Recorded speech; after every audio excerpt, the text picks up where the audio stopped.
Baseball on CSN Chicago is presented by State Farm. A lovely evening at the ballpark tonight. Wind blowing in. It has cooled off a bit as the Cubs look for their second in a row to start this homestand after a 15-5 win over the Reds last night.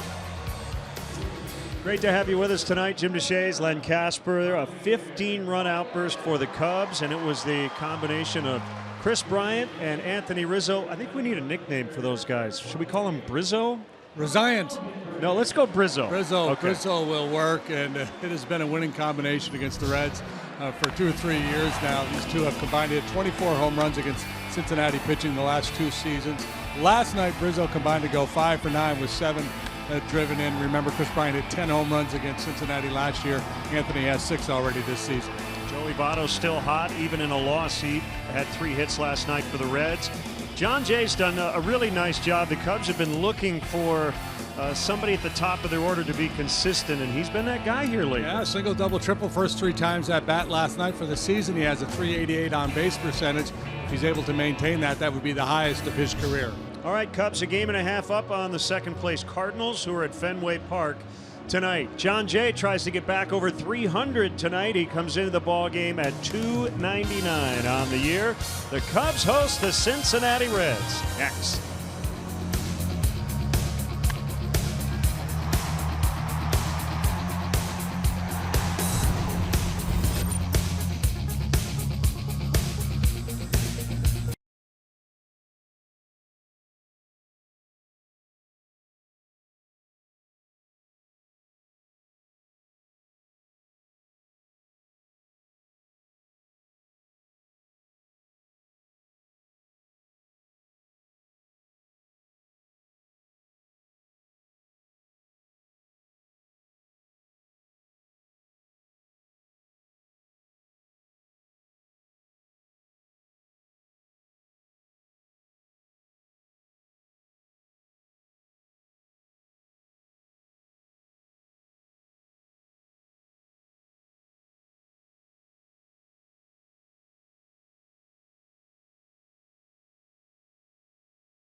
Is brought to you in part by Lexus, who encourages you to experience amazing. Blue Cross and Blue Shield of Illinois, through it all. Ford, who invites you to go further in their fuel-efficient vehicles. Check out our entire lineup at your local Ford store or buyfordnow.com. Menards, save big money at Menards. And Southwest Airlines, yes to low fares with nothing to hide. That's transparency. And welcome back inside the friendly confines. Cubs hosting the Reds, a team they've dominated here the last few seasons. The Cubs have a 10-game winning streak against the Reds in this ballpark at night. So if you were a betting man, they have won 25 of the last 32 games between these two clubs, 7-3 this year. They were 15-4 against Cincinnati last season. Not just here, over at their ballpark too. You know, there's a social scientists talk about a third place, that everybody needs a third place. Like you got home, you got work. For some people, it's the coffee shop. Maybe it's your favorite diner. For the Cubs, it's the Great American Ballpark. That's their third place. They're very comfortable there. And a lot of games to go. 9 games left in this season series, including this one here tonight, game 2 of a 4-game set. And the Cubs take the field behind right-hander Kyle Hendricks. Luis Castillo, a right-hander, will pitch for the Reds, facing the Cubs for the first time. Let's get the Reds Southwest Starting lineup, they put Devin Mesoraco on the DL today. Suffered a broken foot. Hit by a pitch, had to leave early last night. Hamilton, Cozart, and Votto at the top. Duvall, Jeanette, and Suarez in the middle. Jeanette had quite the eventful evening. More on that later. Jesse Winker in right. Scott Scheffler's on the DL. Tucker Barnhart will catch, and the rookie Castillo will pitch and hit ninth. Perhaps you're wondering who's playing where for the Cubs tonight. Well, we'll take a peek. John Jace slides over to play left. Albert Almora Jr. in there tonight in center. Jason Hayward is the right fielder. Infield looks the same as last night. Bryant Baez on the left side. Tommy La Stella gets another start. He had a nice night last night. He's your second sacker. Anthony Rizzo's over there at first base. Victor Caratini gets the assignment behind the plate tonight, and the Lexus starting pitcher is Kyle Hendricks. Lexus experience amazing. 15 starts for Kyle this year. 4 up, 4 down with a 3.70 ERA. Lifetime 4-1 with a 3.81 ERA against the Reds. He's made 9 starts against them. Beat them back in May of this year.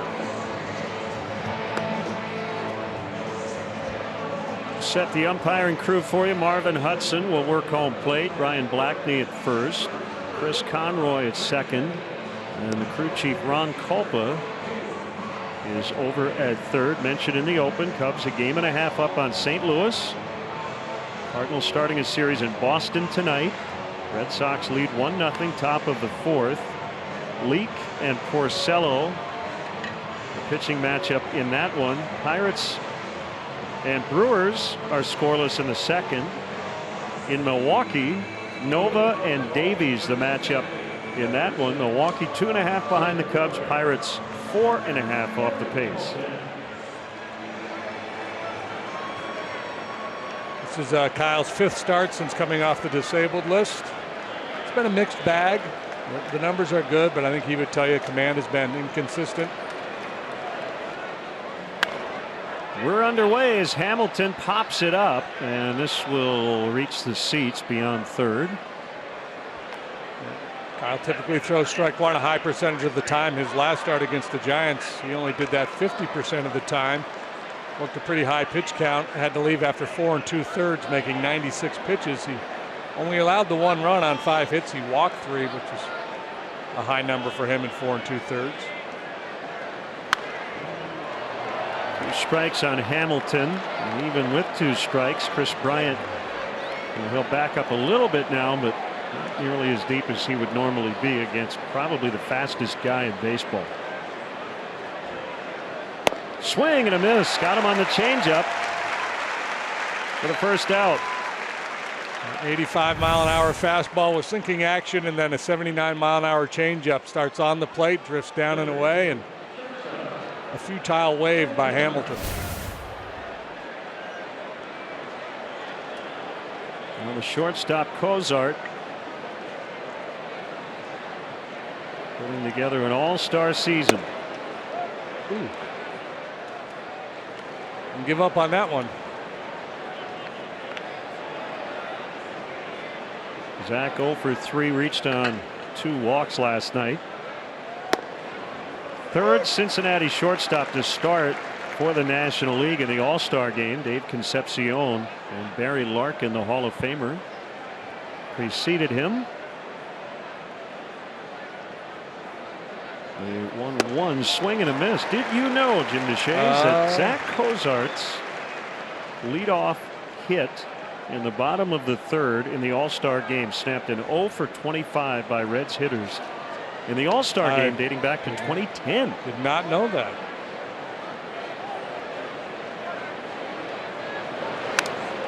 Still 1-2.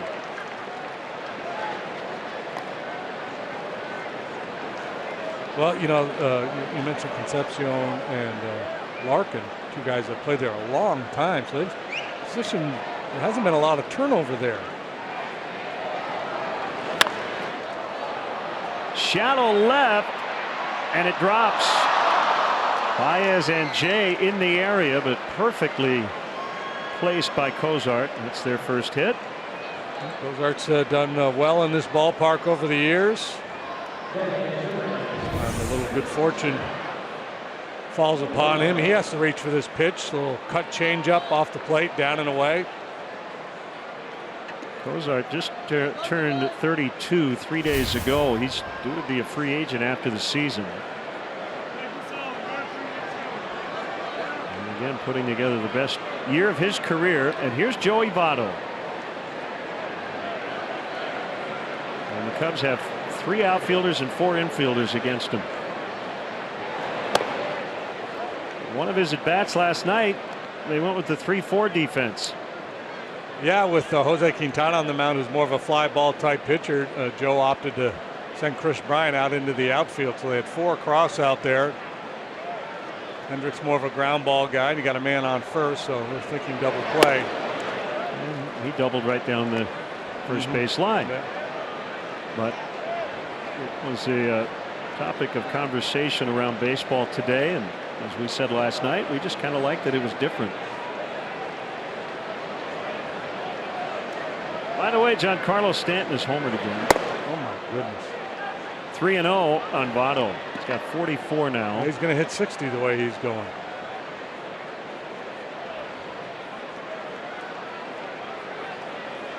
Maybe even 61. That used to be a magic number. He's got a 6-game home run streak as Votto draws the walk.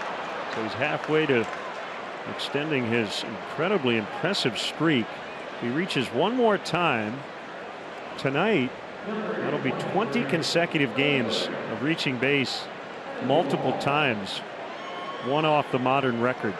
He has such a keen eye, and that's why it's always fun to watch the Hendricks Votto matchups. And Votto's got very good numbers against Kyle, but Kyle always works the edges or just off. And Votto, he doesn't just not chase bad pitches, he doesn't chase borderline pitches either. Here's Duvall, who takes a strike. Now, you're absolutely right about Votto, but what's also interesting during this on-base streak over the last 3 weeks plus, he has swung at 90% of the pitches inside the strike zone. He's 10% above the rest of baseball. You cannot call him a passive hitter by any stretch. He knows the strike zone, or at least his, better than any hitter in the game. Yeah, and he swings at first pitches as much as anybody on their club. I mean, he goes up there looking to, and maybe this is a little bit of a change in his approach over the years, but he goes up there looking to do damage early. The thing is, if you miss, he's going to take it and ultimately work a deep count. 2 strikes on Duvall. Swing and a miss, strike 3. Duvall had been 5 for 11 against Kyle before that strikeout. So 2 away, and it'll bring up Scooter Gennett. Yeah, he's got good feel for the changeup here. You know, he walked Votto, but I think he made the pitches he wanted to make. He was all around the zone and just couldn't get Votto to offer.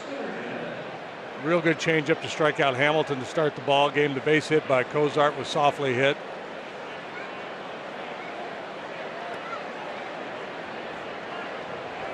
Gennett hit his 20th homer of the season last night, and he pitched later for the first time in his career. And he takes outside for ball 1. He has joined a guy named Babe Ruth as the only players to pitch in the same game in which they hit their 20th home run of the season. I guess you have to have a cool nickname to be a part of that club, right? The Babe and Scooter. Baez makes a catch. Hendricks strands 2. Cubs coming up, facing Luis Castillo for the first time.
51 home runs in the second half. That leads all of the major leagues. Jay, LaStella, and Bryant at the top. Rizzo, Cartini, and Almora in the middle. Hayward, Baez, and Hendricks rounding it out.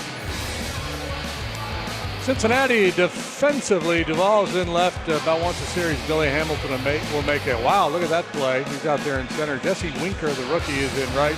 Good solid group on the infield. Suarez, Cozart, Jeanette, and Votto. Tucker Barnhart behind the plate. Lexus starting pitcher is Castillo, 24-year-old right-hander, 6'2", $190 with a big arm, folks. This kid can reach 100 miles an hour. Has a devastating changeup. And also features a slider, but it's the power arm changeup combination that gets scouts' attention. Leadoff man presented by Benny's Beverage Depot. If Jay gets a hit here, Benny's will donate $100 to the Greater Chicago Food Depository. As we told you in the open, his first 3 trips last night, single, double, triple. He then flied to center, was intentionally walked, and then flied out again in the 8th inning against Scooter Jeanette. Castillo, pretty interesting story. This is not his original organization. Signed originally by the Giants out of the Dominican Republic, 2011, traded to Miami prior to 2015. And he got him, I think, the change, right? That was the change, yep. Traded from Miami to San Diego last year, but then a couple days later he was sent back to the Marlins due to Colin Ray's injury, and then the Marlins traded him here to the Reds. Yeah, January from Miami to Cincinnati, the deal that sent Dan Straley the other way.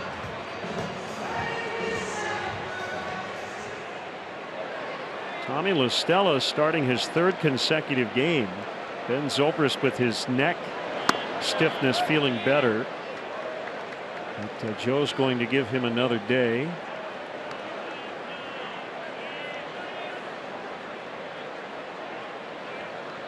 Three hits, 2 knocked in for Tommy last night. 99 from Castillo. 2 balls, no strikes. Yeah, he's among the harder throwing guys in the league. Average fastball velocity of 97.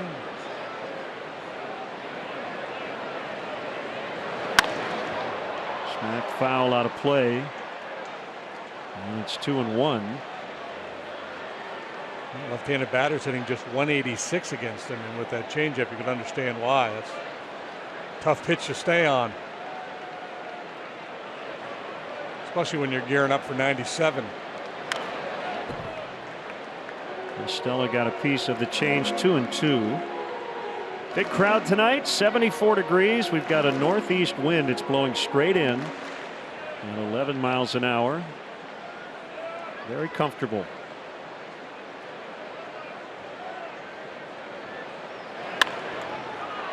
It's a fair ball as Votto goes into foul ground and will feed Castillo at the bag. 2 outs. Castillo made his big league debut on June 23rd against the Washington Nationals. He had not pitched above Double-A prior to that. He's with their Double-A club in Pensacola. Big hand for Chris Bryant. And why not? On base 16 out of 20 trips his last 4 games.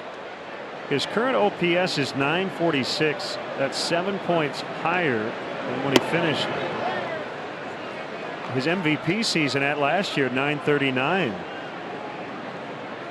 He's got an 11-game hitting streak. He's now the only Cub ever with 70 walks in each of his first 3 major league seasons.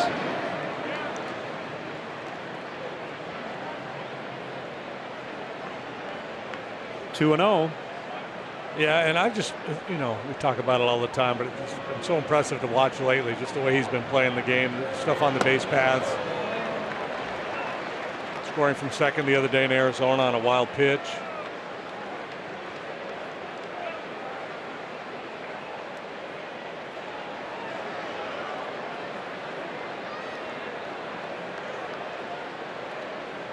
Reds have 3 infielders between second and third. As Bryant takes a strike, pitch dropped by Barnhart. But the Reds still got the call.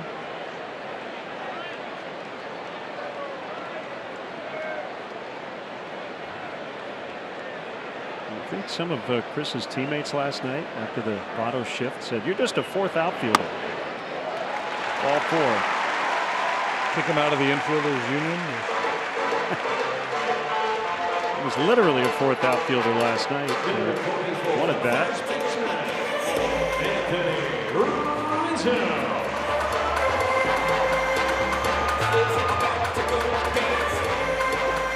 Here's Rizzo. Knocked in a season best 5 runs last night.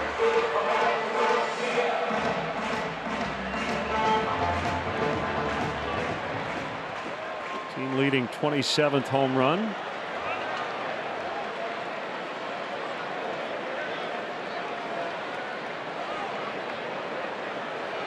Here's a pitch, bounced foul. Red Sox turned a 5-4-3 double play or triple play against the Cardinals tonight. They still lead that game 1-0 in the 5th.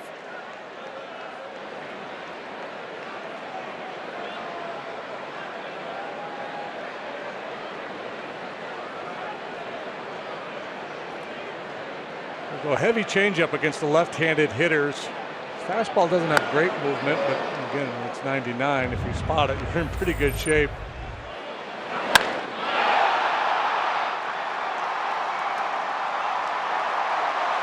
A majestic blast for Rizzo. The Cubs scored 15 runs in the opener, 17 hits.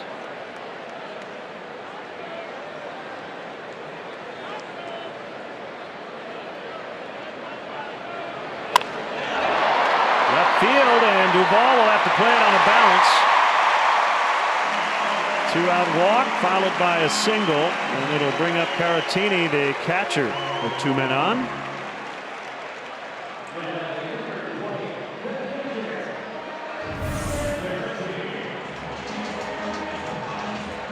Fastball up in the zone a little bit. But he doesn't get the barrel out, but pushes it out into shallow left, kind of like Cozart's knock.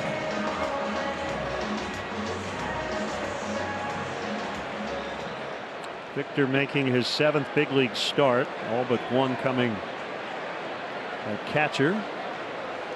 Only 5th tonight.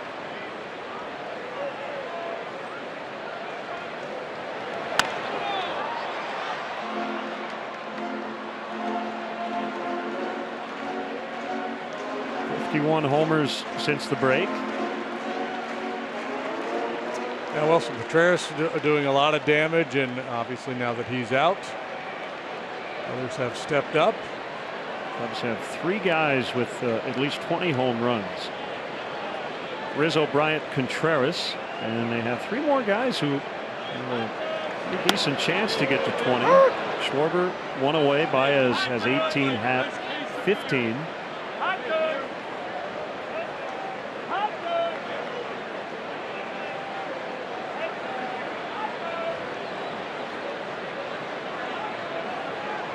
Two. And Caratini, rookie matchup here. Swing and a miss on the changeup. 2 Ks in the first for Castillo after 1, 0-0.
Cubs baseball on CSN Chicago is presented by State Farm. Each team stranding 2 in the first inning. Eugenio Suarez leads off for the Reds, and it's a strike from Hendricks. Again, happy American Legion week. Cubs honoring and supporting post 690 in Palatine, and arriving late. Show and go. Well, it worked last night. Yeah, boy, if you ever needed evidence that BP could be overrated. 17 hits, 15 runs.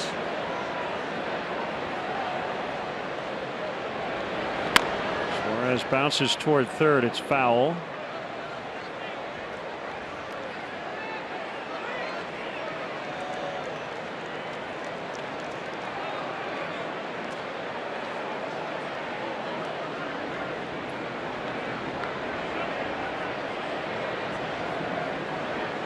Suarez has a 6-game walk streak. Coming into play tonight. Curveball is outside, 1-2. I mentioned Kyle, not his normally efficient self in his last start.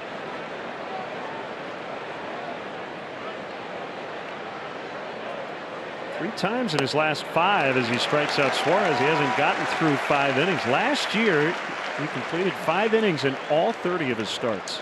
Yeah, I like the way he started here tonight, though. The command of both the fastball and the changeup is outstanding.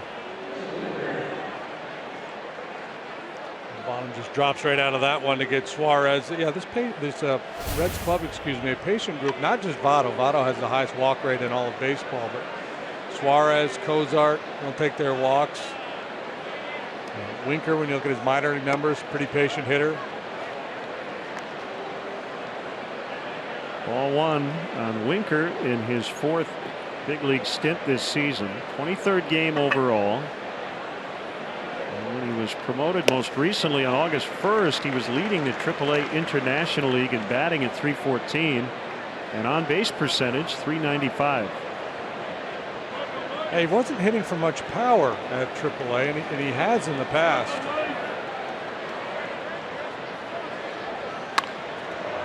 That's a base hit.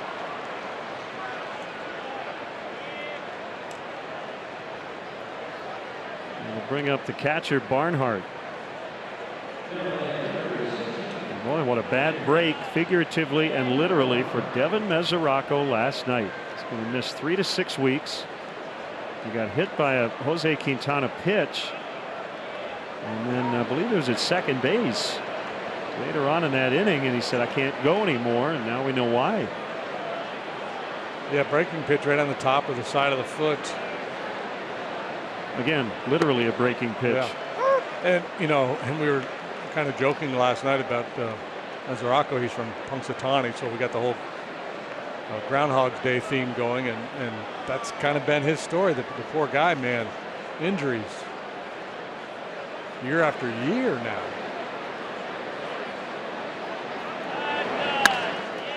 Could be 2. La Stella to Baez to Rizzo.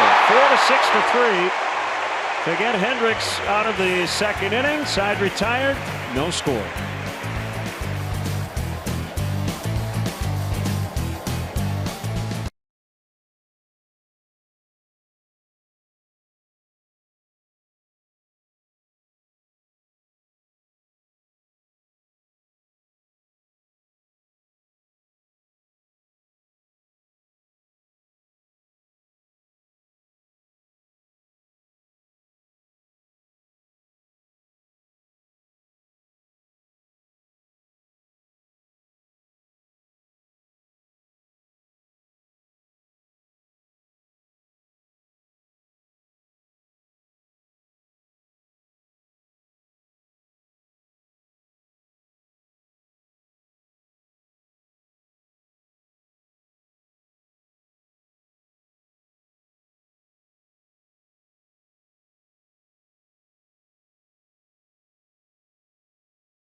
Again, first pitch is at 7:05. And up to the first 10,000 early arriving fans will receive a Kyle Schwarber jersey lunch bag presented by the Ganella Baking Company. For more information, visit Cubs.com.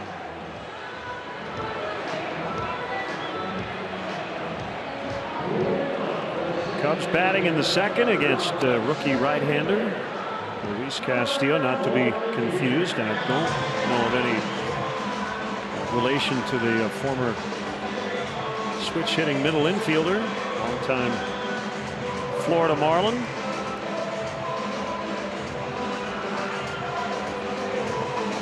Louis was a really good player. Luis Castillo hit .290 in his career. Good on base skills. Stole a bunch of bases. Switch hitter, right? Yeah, three-time All-Star.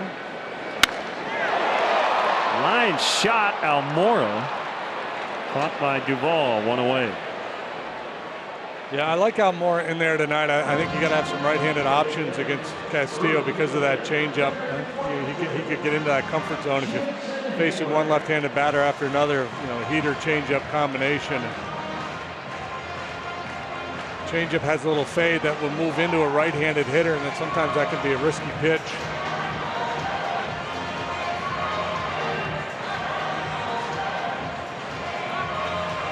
Hayward reached 3 times, scored 3 runs, 2 hits and a walk last night.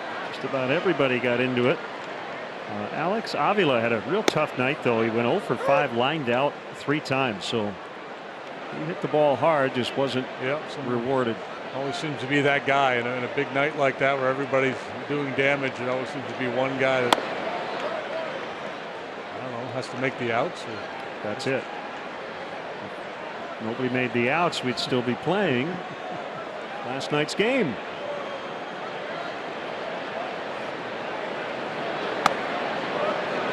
What do they say about comedy? It's time plus tragedy, or tragedy plus time. I don't know if you could have made that case to Alex last night and he would have chuckled. Maybe a day or two later. Yeah. I guess after you win, you can say it. Well, he's got perspective. He's been in the league a long time. He's had plenty of nights like that, and probably figures, well, next time I might hit a couple flares and get knocked.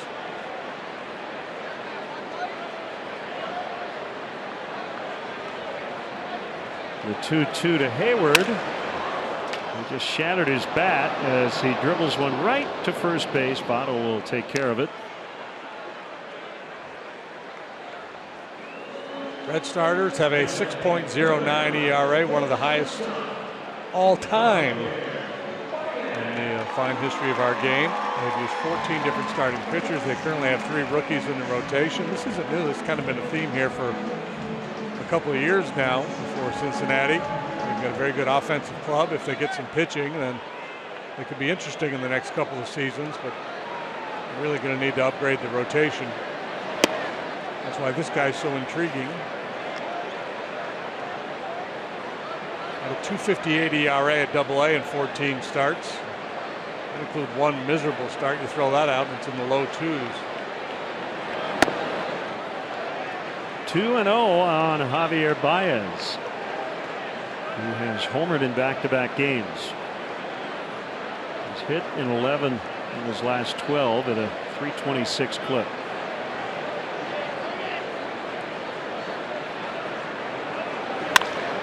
And he drills one to left. Duvall snagged that one off his shoe tops and robs Baez of a hit. Cubs go 1-2-3 after 2, 0-0.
On your commute home for the 5 at 5 and catch up on the 5 hottest topics of the day. Plus get a shout out from the hosts by commenting with your opinions during the live stream. It's the 5 at 5 every weekday on Facebook Live. I'd love to hear my name. I don't have to do that. Strike on the pitcher. Long time, first time. This is Len from the north side. Ground ball to Baez. One away. This Thursday, August 17th, Cubs host the Reds at 1:20.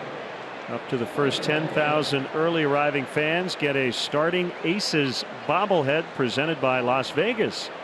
For more information, visit Cubs.com.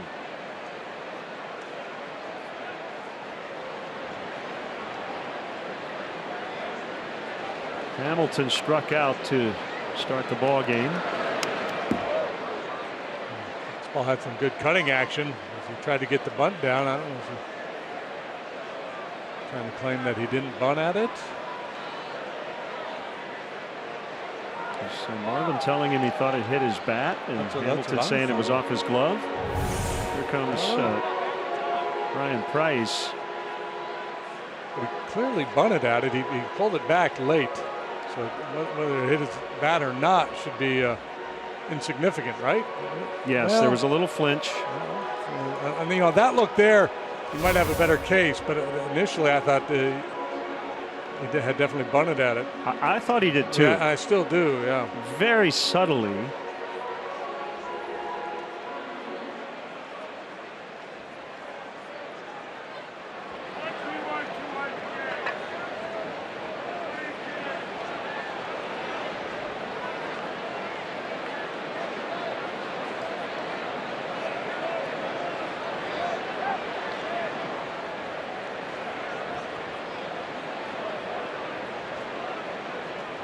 Hamilton has 20 infield hits this year, among the most in all of Major League Baseball. That time he pulled it back. So even if you're not thinking bunt, you still have to shorten up. You know, you still got to have Brian at least even with the bag. You got to be able to defend that little slow roller chopper to the left side.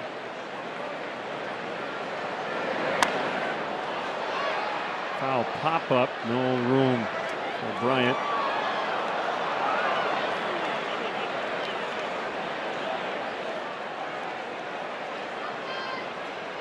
That's how you catch a foul ball, right?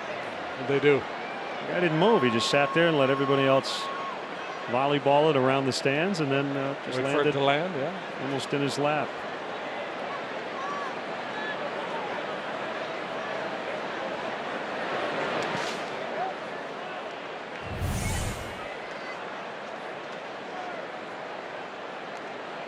Stay with the play.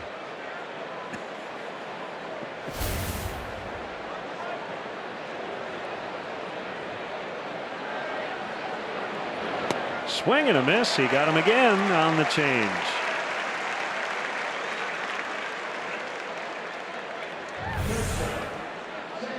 We got him with last time. With Hamilton, you know, think about his skill set. It's speed kills. With Kyle, it's lack of speed kills.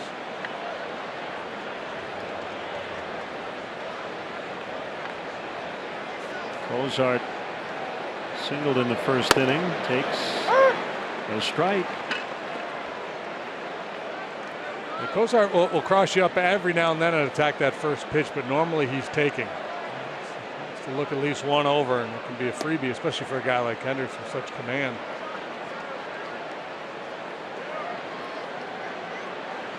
Big fifth inning for the Red Sox. It's 7-0 over the Cardinals. And they've done it without a home run.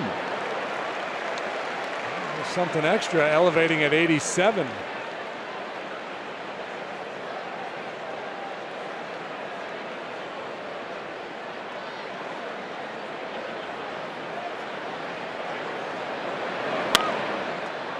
In the air to left.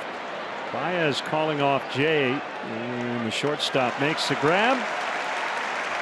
1, 2, 3 go the Reds in the third. Still waiting for the first run tonight.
This is your Miller Lite game report, and it appears the Cubs may have found a solution at the top of their order in John Jay. A near cycle last night, and after the game, Anthony Rizzo very complimentary towards what a great professional teammate he is, and that he always works hard every day. Sets such a great example for everyone in that locker room, and says he grinds at bats every night, has great professional at bats. And guys, that's even when his teammates are telling him to swing like Javi when he needs that last home run last night. But in Madden's words, he is stirring the drink right now for this team.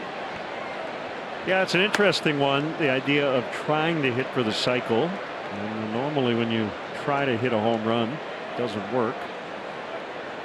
Pretty good whack at it his last time up. Fly ball to center. Yeah, but if you're going to try, you might as well do it when you're leading by 10. Yeah.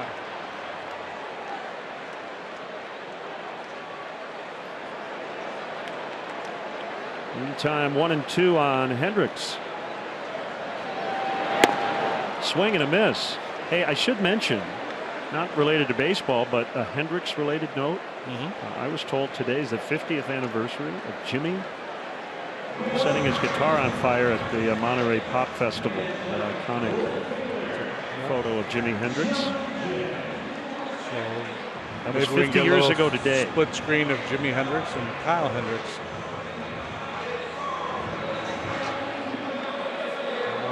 Kyle's going to set on fire. I don't remember if the Who went before or after Jimmy, but you remember that they used to smash their equipment. So I think there was a little one-upsmanship that night. So they smashed and he burned? Right. Exactly. And that stuff doesn't grow on trees, guys. 2 strikes on Jay.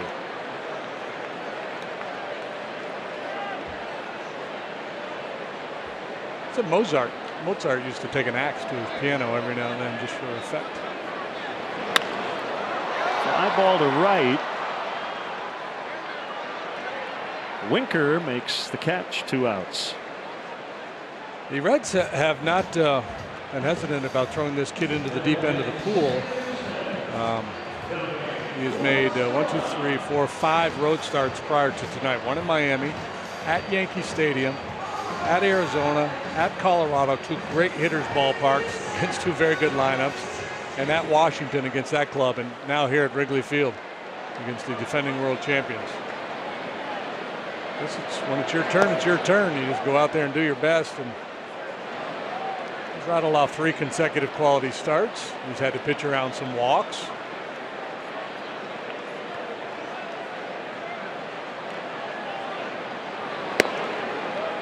He reminds me a little bit of their guy last night, Asher Wojciechowski, in that there doesn't look to be a lot of deception in his delivery. There's absolutely velocity and pretty good life on the heater.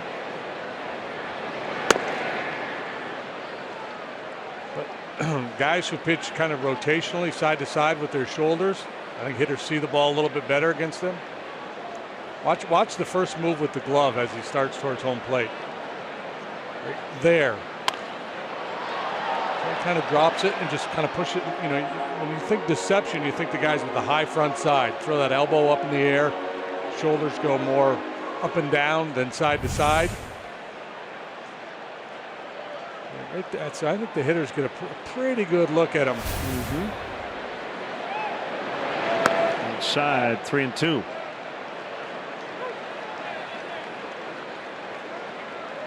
My buddy Lynn Bramer just tweeted, I guess, the Who and Hendricks, they argued over who was going to go first, and Jimmy told him, if I follow you guys, I'm pulling out all the stops. So there you have it. If Stella walks, that'll give Brian a chance. Just reached again in his first plate appearance on a free pass.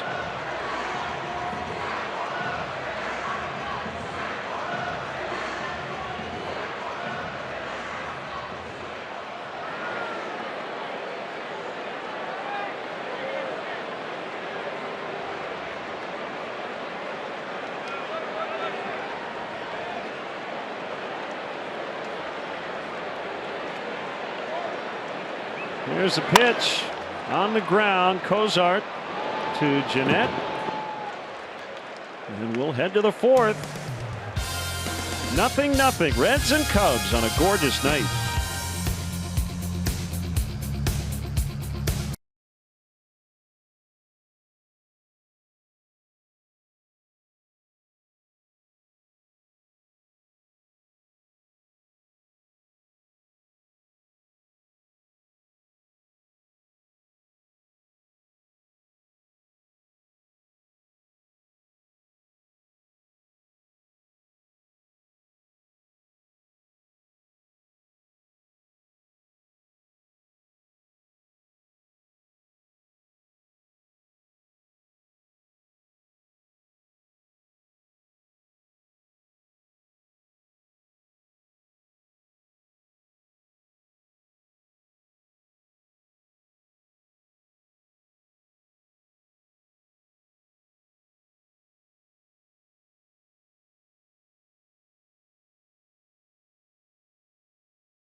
Budweiser bleachers all season long this Friday. Budweiser will provide Cubs tank tops to up to the first 5,000 early arriving fans 21 and older in the Budweiser bleachers. Get there early. For details, visit Cubs.com/Fridays. Hey, Bob Williams is here at the ballpark tonight. Nephew of former Cubs broadcaster Bert Wilson. Good to have Bob here at Wrigley. Strike on Joey Votto. Scoreless tie, 4th inning.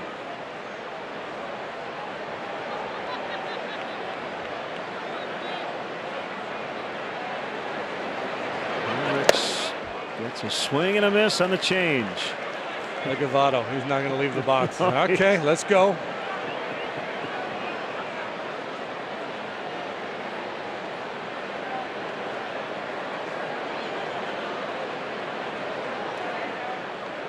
finish him off.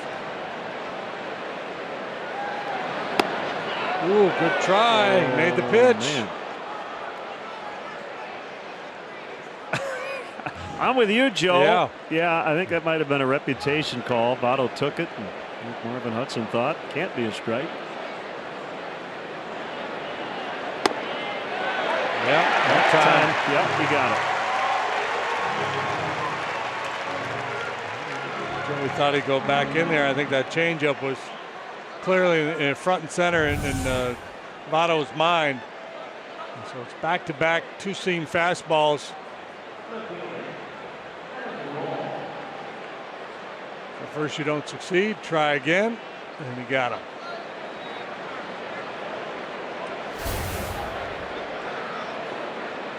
The ball struck out in the first.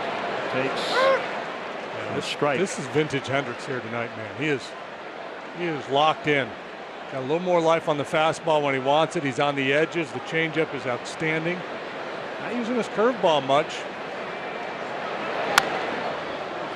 And foul the other way. If at all, I'm trying to recall seeing a curveball. And I think he threw at least one early.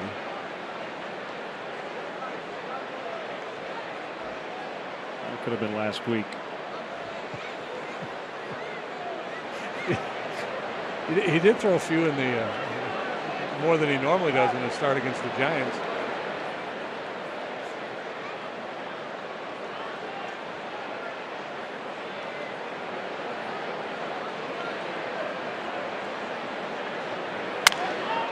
Broken bat roller, gloved by Bryant.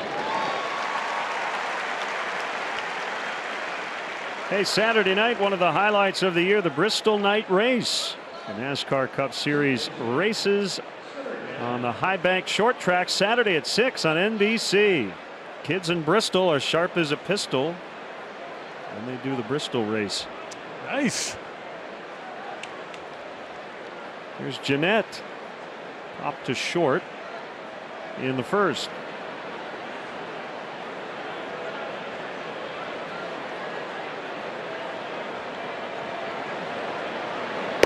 Reds got him on a waiver claim from the Brewers. March 28th, the day before the Reds broke camp in Arizona. And he's at 291 with 20 home runs, slugging almost 540. Brewers were committed to Jonathan Villar at second base. They got the youngster Arcia at short. Felt like they were covered. Hernan Perez plays all over the field, so Scooter becomes expendable. And then Villar basically fell off a cliff this year, and because of that, they've gone out and acquired Neil Walker.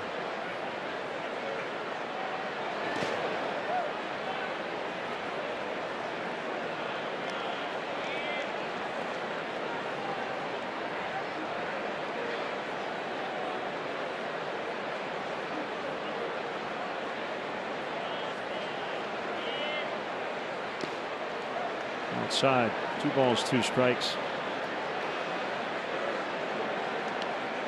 By the way, the Monterey Pop Festival was in June of '67. I was given bad info, but it was 50 years ago this summer.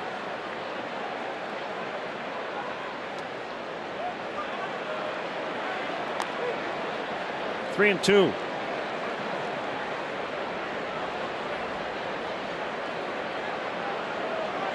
Two hits for the Reds, Cozart and Winker.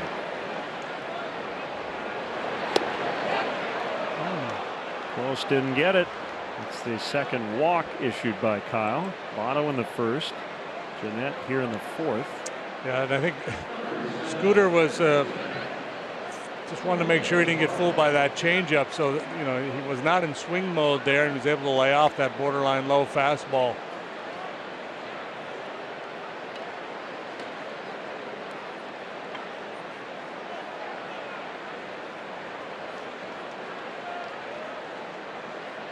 Talked about it last night. Reds are a fascinating club.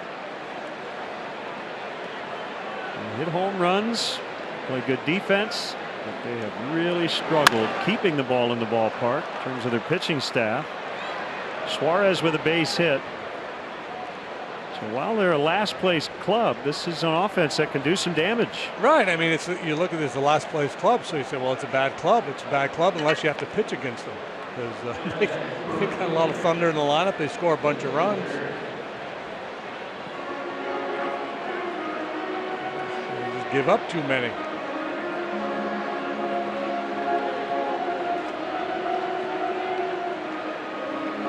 I think I've asked you before, and you're a former pitcher, so I'm guessing I know the answer, but if you could only pick one, would you rather have the worst pitching staff and the best offense, or vice versa? What's a more frustrating way to not win? Score a lot of runs and lose?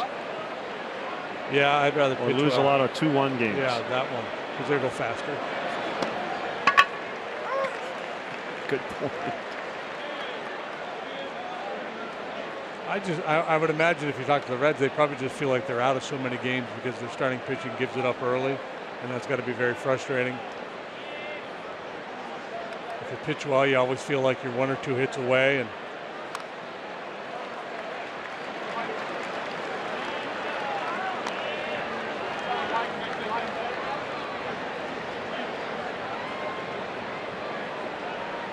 so, yeah, that, if you polled fans, I don't know what they would say, but does it feel like you have a better team if you pitch really well?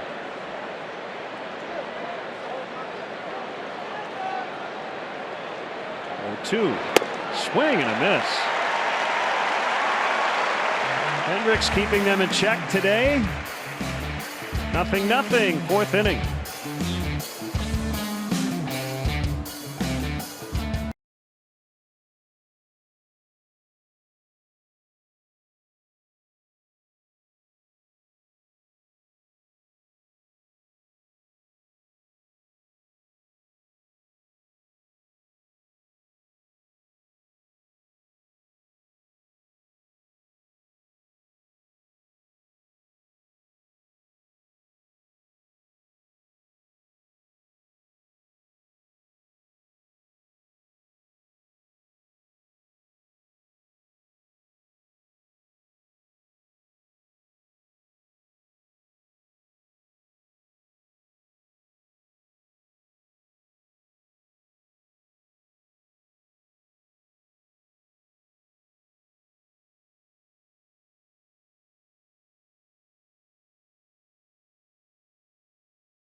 Man group, the spectacular collision of comedy, theater, rock concert, and dance party, all rolled into one. Catch our boys in blue at the Briar Street Theater. Call 800-BLUE-MAN or visit blueman.com.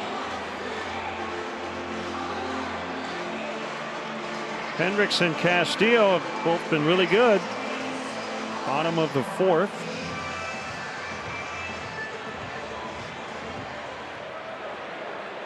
Rizzo, Caratini, and Almora for the Cubs. Rizzo has the only Cub hit. Hamilton in center, 1 out.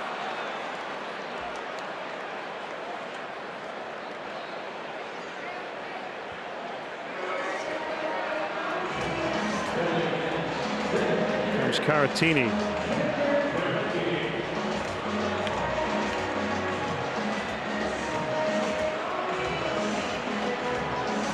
Bailey and John Lackey tomorrow night, and then matinee on Thursday here on CSN. Scott Feldman and John Lester. That'll be a matchup of opening day starters. Did you see John Lester tweeted to Chad Bettis? I did not. Really cool. Bettis returning from testicular cancer surgery and treatment. 7 scoreless innings last night. So John tweeted, "We haven't met. I don't have to know you to call you brother. From my family to yours, congrats." And Bettis replied as well, "John Lester, a cancer survivor." Great stuff. Bettis got a no decision. The Rockies won that game. Yeah, what a moment that had to be when he left the mound. 7 shutout innings in his return.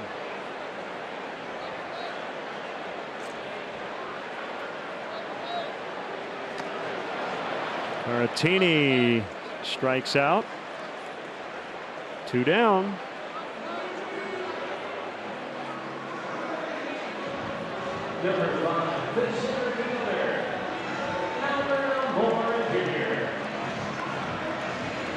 Now Almora, who lined hard to left in the second. Yeah, he and Baez both in that inning. Right on the button. Well located for a strike.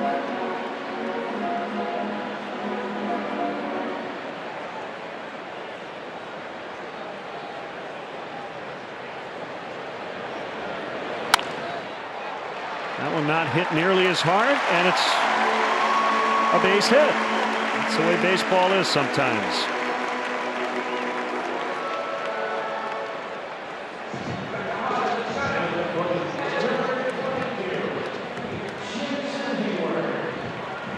Hayward with a man on and 2 gone. It's interesting when you look at the numbers on Castillo, and again, 10 starts, 60 innings pitched coming into this game. He's worked a very high ground ball rate. Almost 60% of the balls in play on the ground, but he has made mistakes in the zone. I'm guessing with the slider, he's allowed 9 home runs in 60 innings.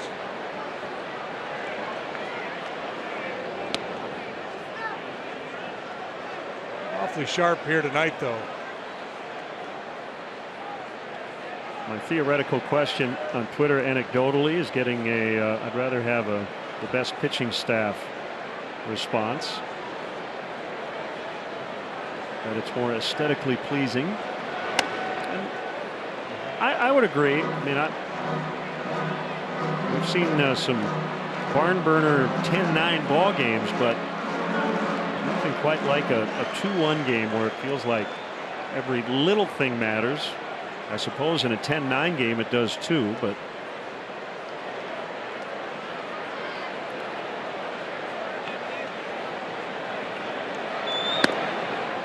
well, 2-0. This is starting to feel like one of those low-run games where maybe one swing of the bat, or somebody kicks the ball at a critical time. Especially with the wind blowing in.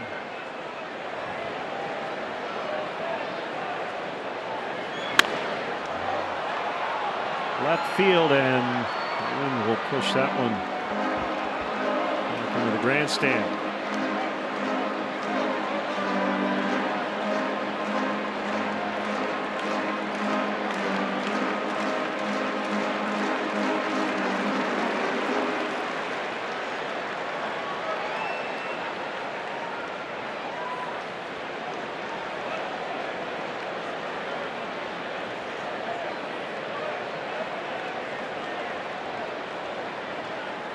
A 2-1 fouled back our way. The 2017 National Play campaign stopped at Wrigley Field today, promoting the importance of children living a healthy lifestyle and disability inclusion. Mark O'Neill, P.J. Mainville, Ed Halber, Matt Johnson, all involved earlier this morning and this afternoon.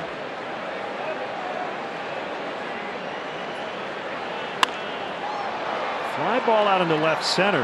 Coming in is Duvall, and he one-hands it and will go to the fifth. Cubs nothing, Reds nothing.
Zach Brown Band returns to Wrigley Field for their third performance Saturday, August 26th. The band's stop at the friendly confines as part of their welcome home tour and will feature special guest Hunter Hayes. Tickets are on sale now at Cubs.com/Zach Brown Band.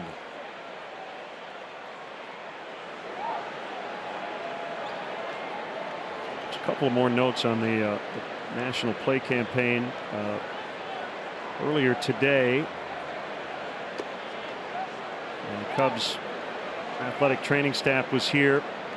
National Down Syndrome Society, supported by the Rudderman Family Foundation. And again, great to have them here at the ballpark earlier today.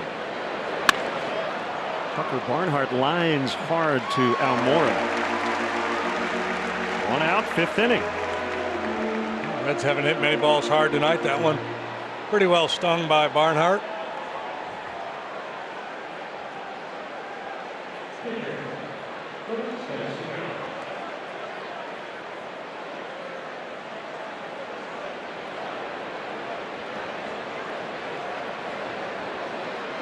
Castillo takes a strike.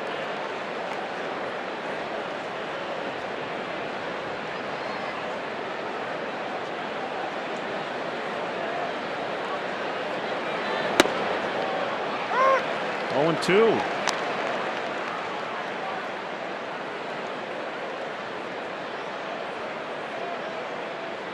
Hendricks has been efficient. This is his 60th pitch, and it's fouled right near the plate. Coming off the DL, and it takes a little time to get settled in. And as I mentioned earlier, he's had some good starts. 7-inning outing 2 starts ago against Washington. This is the best he's looked though. Castillo was walking back. He was ready. He was ready to concede.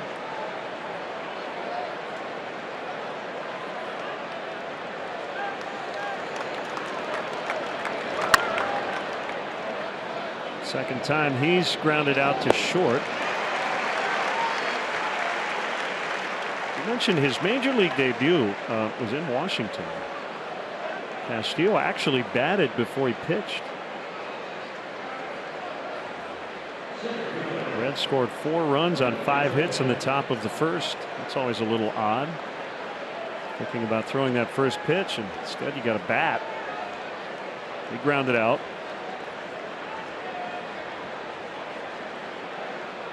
Maybe that helps you get rid of a little of that excess adrenaline. Yeah, there's a curveball. Third time through the order. Time to break out a new look.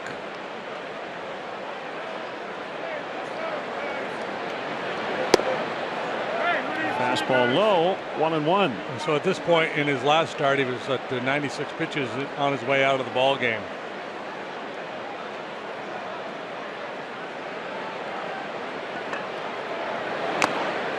Foul tip, 1-2. Want to let Hamilton get on. He leads the majors in stolen bases.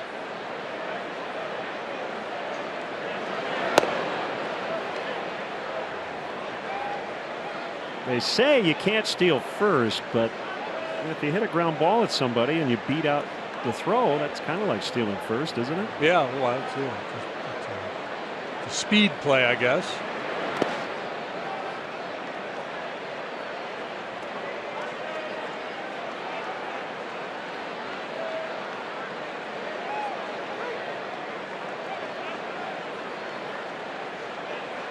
Switch hitter much better from this side of the plate. Coming in is Hayward, and that ball will drop in front of him. Just not enough oomph on it, and Hamilton benefits as a result. Yeah, probably now not a matter of if, but when he decides to try to steal second base.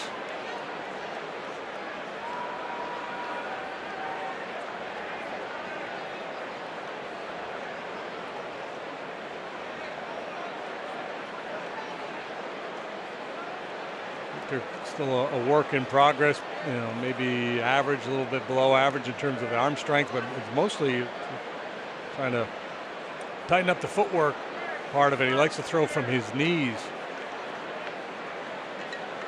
Kyle has been vulnerable this year, 9 out of 10 successful when trying to steal against him. And they might get him out at first. But he's got that. Brian Price wants to make sure, so we'll give him a couple of seconds here. And no challenge coming. Clearly out. We go to the bottom of the 5th.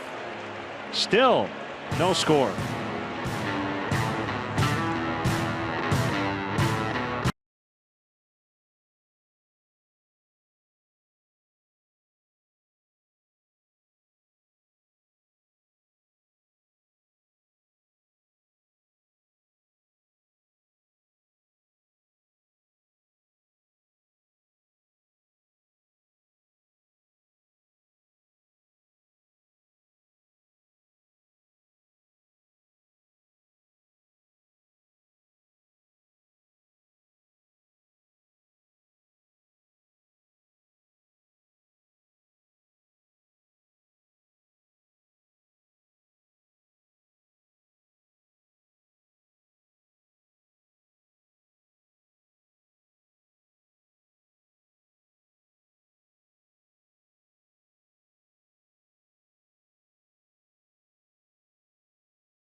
For a left-hander to pick somebody off first base, but it's an art form for a right-hander to do it, and Hendricks, one of the quickest moves in the league to get Billy Hamilton. We talked about this the other day. He made that throw as Hamilton was tweaking his lead, right? I mean, Hamilton's trying to get the jump on him, and you know, I think a base stealer has to be willing to put himself in harm's way from time to time, but we got a little bit too big of a lead there, and especially if you have the scouting report on Hendricks and you know how quick he is to first base. Especially with Cartini back there versus, say, Contreras.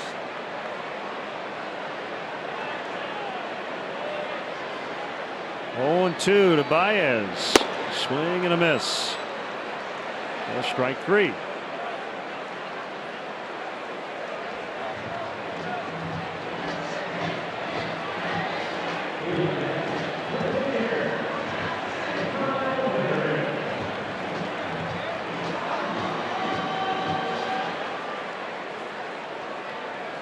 Well, Baez and Hendricks 8 and 9 in the order, and there was a Baez and a Hendricks at Woodstock, right? Joan and Jimmy, keeping the music theme going. That started on this date, 1969, August the 15th. 0-2 on Kyle.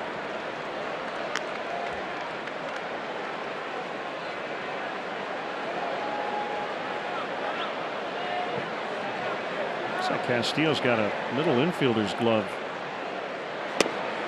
Called strike 3. Man, has he been impressive. 6 strikeouts. Neither club has had a leadoff man reach base tonight, so the idea of putting an inning together just hasn't been there. These pitchers have been so effective, and similar in that it's been mostly fastball changeup from both guys. The difference, of course, Kyle's topped out at 87. This guy flash 99.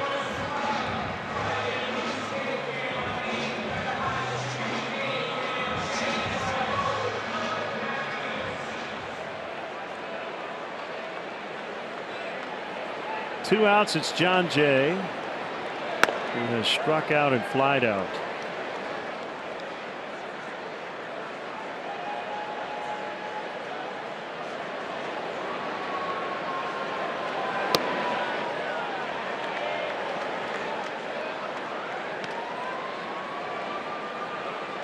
Game in Boston, 10-3 Red Sox over the Cardinals, 7th inning. Rick Porcello still working for the Sox. Late swing by Jay, fouled it off.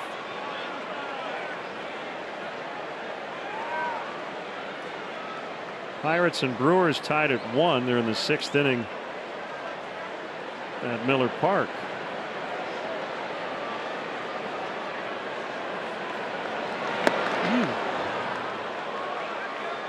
No, Jay got hit by the ball, but he offered it the pitch. So that's a strike. It's 2-2. Ron Coppola down there at third base as Jay showed bunt, tried to pull it back and avoid the ball all at the same time, and wasn't able to do either. Didn't get it back in time, and the ball got him on the foot. That's the changeup. Still hurts.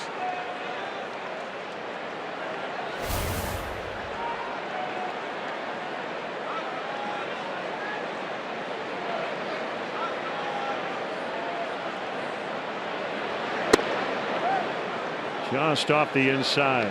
Earlier today, the Astros beat the Diamondbacks in Phoenix 9-4.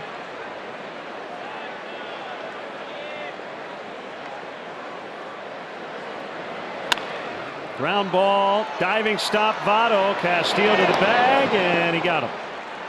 And the Cubs go 1-2-3 for the second time tonight. Off to the 6th. 0-0.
Mooney, our Cubs insider at CSNChicago.com, presented by Nationwide agent Jeff Vukovich. Go to jeffvuk.com or follow him on social media. Nationwide is on your side. Patrick hard at work over in the press box, doing what writers do. What do writers do? Well, they tweet, they type, they tell stories, they write stories. They eat a lot of food.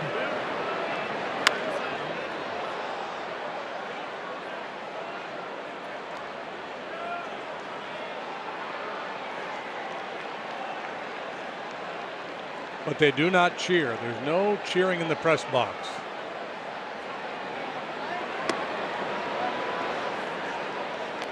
2-1 to Cozart.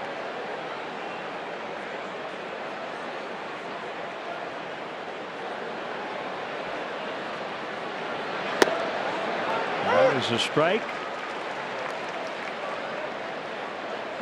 Jose Quintana got the win last night. He went 5 innings. Gave up a lot of base runners, 2 runs, 1 earned. Got a lot of run support. Yeah, his stuff was good last night. Good life on the fastball. The action on the breaking pitch was pretty good. The feel of the breaking ball, the depth of it, I think he was having a hard time. Off the mark a little bit. Cued off the end of the bat. Hendricks will scoop and underhand flip to Rizzo.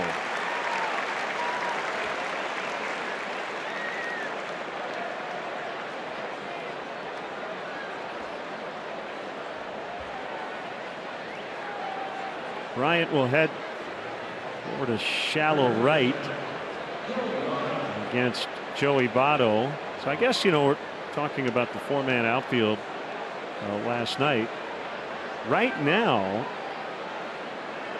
the Cubs have 3 players standing on dirt, and that is the pitcher, the catcher, and Anthony Rizzo. Everybody else is in the outfield grass. 3 of the infielders are pretty close to the dirt, but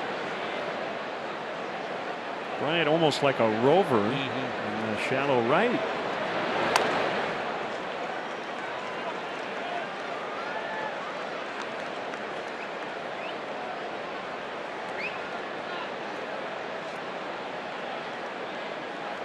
So he's looking up going, hey, this game's presented by AT&T.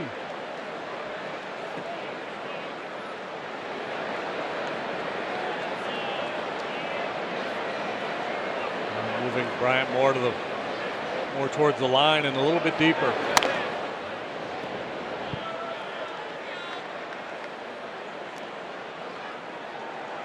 Joe talked about it in his post-game press conference last night, how back in the day with Tony Gwynn hitting, teams used to have their infielders move as the pitch was being delivered, anything to kind of get in his head a little bit.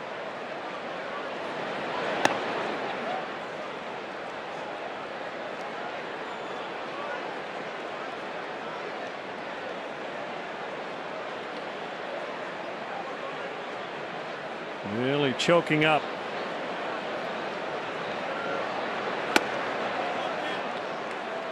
They got him last time. They doubled up with that inside fastball. First one didn't get called, second one did.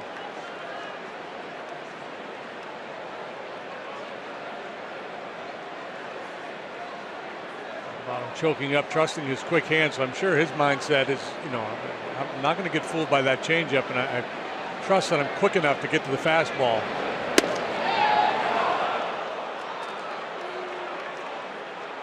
So who gives in here? Well, I just wonder if, like, just flip that curveball up there. He hasn't seen one yet tonight.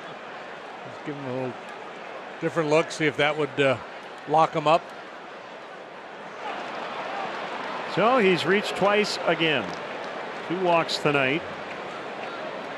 3 hits last night. And this incredible streak continues. 20 consecutive games he's been on at least 2 times. Yeah, that ties Barry Bonds from 2004, and it's 1 shy of the major league record. Ted Williams in 1948 reached base twice in 21 consecutive ball games.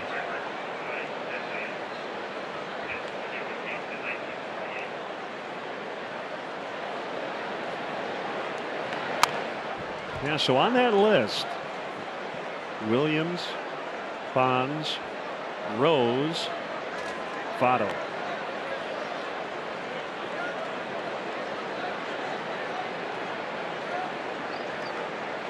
Well, Votto had a 15-game streak last year in which he reached twice, and he also did the year before.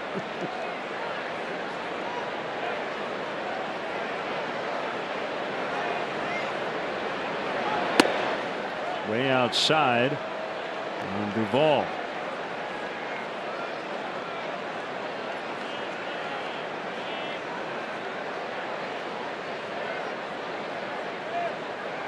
You referenced Kyle's numbers earlier against the Reds. He's never lost to them at Wrigley Field. 3-0 with 222. Fly to left. It's John Jay to make the catch. Votto back to first. 2 outs.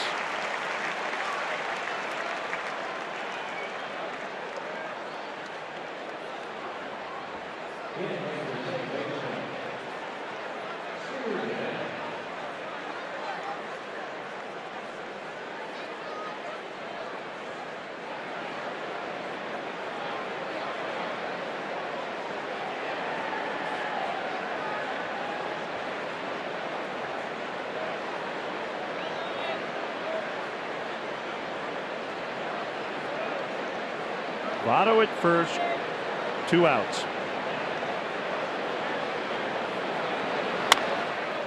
Past the mound, it'll be La Stella to come in and get it.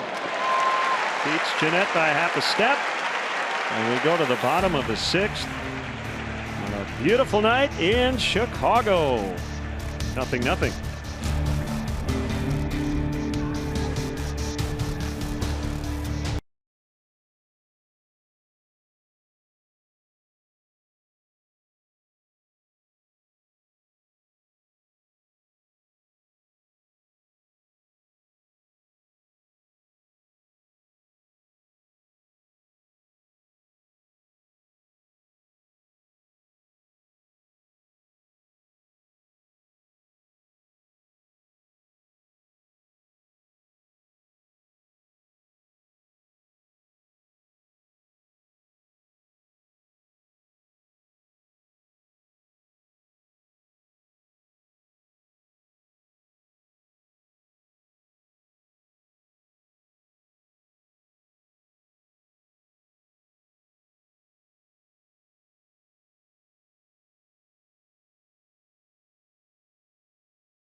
Welcome all Cup fans watching CSN on Sling TV tonight.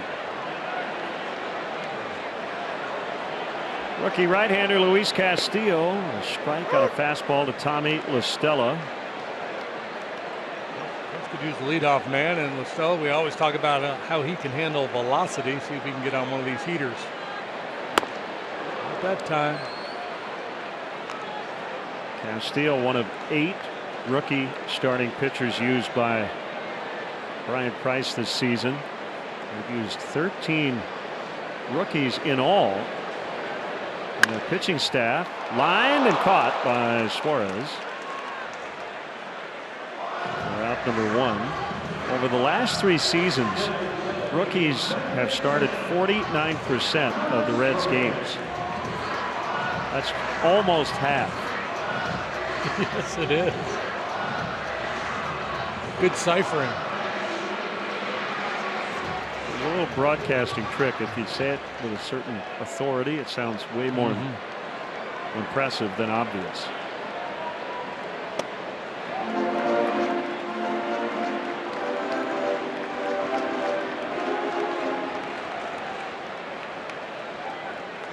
First 2 career starts for Castillo. He was the victim of a blown save, so he was good. Left with the lead. Couldn't get the win.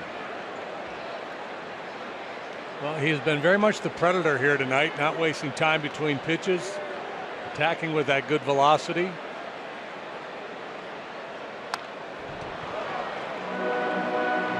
Even, you know, it's kind of weird to say for a guy that throws 98 miles per hour. still think the changeup is his best pitch.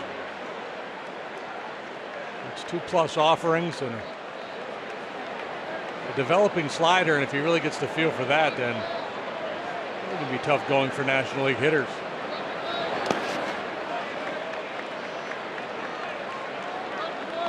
Well, I mean, really good minor league numbers. It was the Marlins minor league pitcher of the year last year, and yet he's been moved a bunch of times. Trying to find a home, and he may have found one here with the Reds. Played by Jeanette. Out at first on a very close play. Yeah, they're going to take a little time to debate whether to challenge this or not. Brandon Hyde immediately pointing into the dugout. He thought Chris had beat it.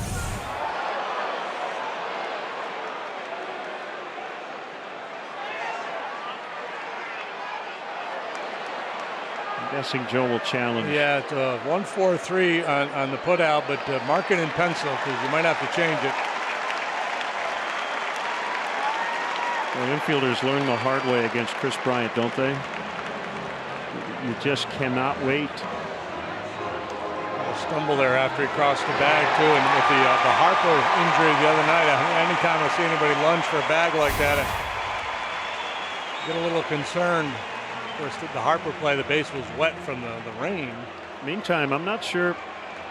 Well, they called him out. I'm really surprised. I thought he was saved. But one of the Reds athletic trainers headed out to the mound while that play was being reviewed, and you can tell Joe can't believe it.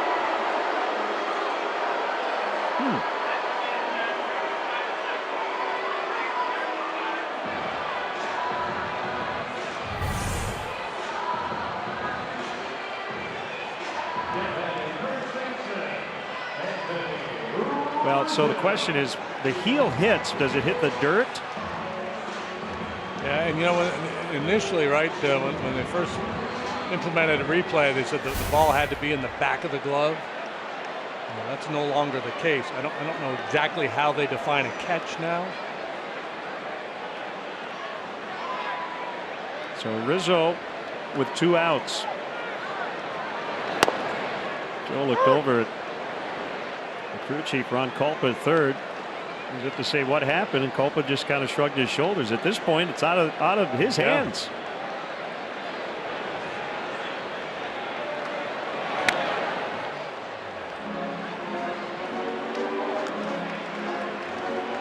One of these days, I want to see a manager after a play like that go over to the crew chief and say, "Who made that call?" Or well, Joe made that call in New York. Give me the headset, yeah, Joe, and then Joe in New York gives him the heave-ho. We go to the 7th. Yeah, I'm baffled too, Joe. No score.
Batting champ twice with the Chicago Cubs, Bill Madlock, who will sing the stretch tonight. Bill, always a pleasure. How are you? Always a pleasure being here, watching the Cubs play better ball now, and getting ready for the home stretch. Career .305 hitter, Bill Madlock. One strike on Eugenio Suarez. Make it 1-1. Kyle Hendricks got it rolling here tonight. Bill, did you prefer guys that would come with the good gas, off-speed guys? Didn't matter. I like the hard throwers. Yeah. A guy like him would give me trouble. Yeah. Because he give you a little bit of this, a little bit of that, take off, and put a little bit on. And I would have got kicked out on that last play. Chris, another third baseman, I would have been kicked out. Yeah. 2-1 on Suarez. Here's the pitch. Just low and outside. What was your original position growing up? I was shortstop. Shortstop. That's the story a lot of guys tell. You're a shortstop. You can play other spots. That's a strike. Suarez thought it was ball 4.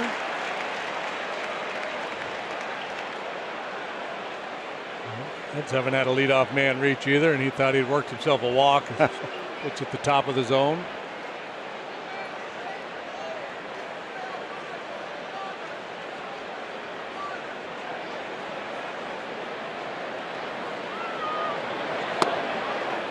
Just missed. That's a gutsy take right there.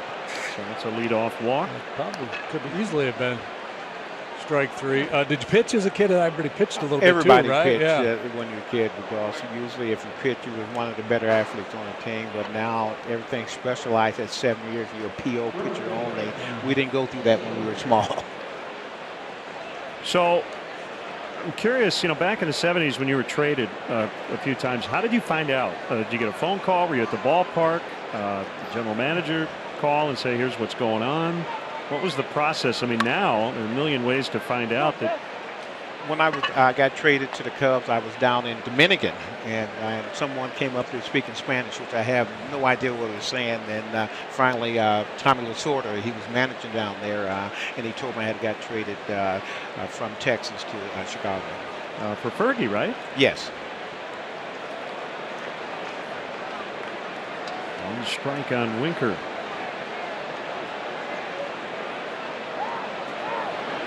So how did I mean? I want to follow up. You said Tommy was managing the club you're playing for. No, he was the opposite team. Had Lassay down there, which is most of the Dodgers players played down there. And so not even anybody from your own organization contacted you to let you know you'd been traded. No, I was AAA, so it really somehow didn't matter. They got a hold of Tommy. Yeah, they got fascinating.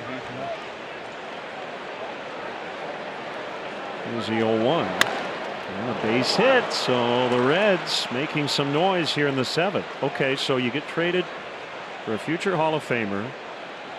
I'm sure there were Cub fans who were thinking, okay, who's Bill Madlock? And why did we trade Fergie, right? Right. And then when they saw you hit, they went, okay, I get it. But so when you got here, I'm sure you were asked a lot by the media about that, right? No, it was a little different than that, because they had to get rid of Sano so I can play third base. That's the year that he moved in. You replaced Fergie. Oh my goodness! Oh, I had a tough time.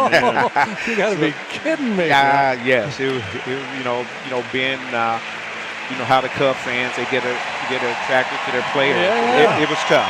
Yeah. We'll get more into that. Kyle Hendricks, a great hand from this crowd. We'll go into the bullpen when we come back.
thrilling flavor up to the bigs. Carl Edwards Jr.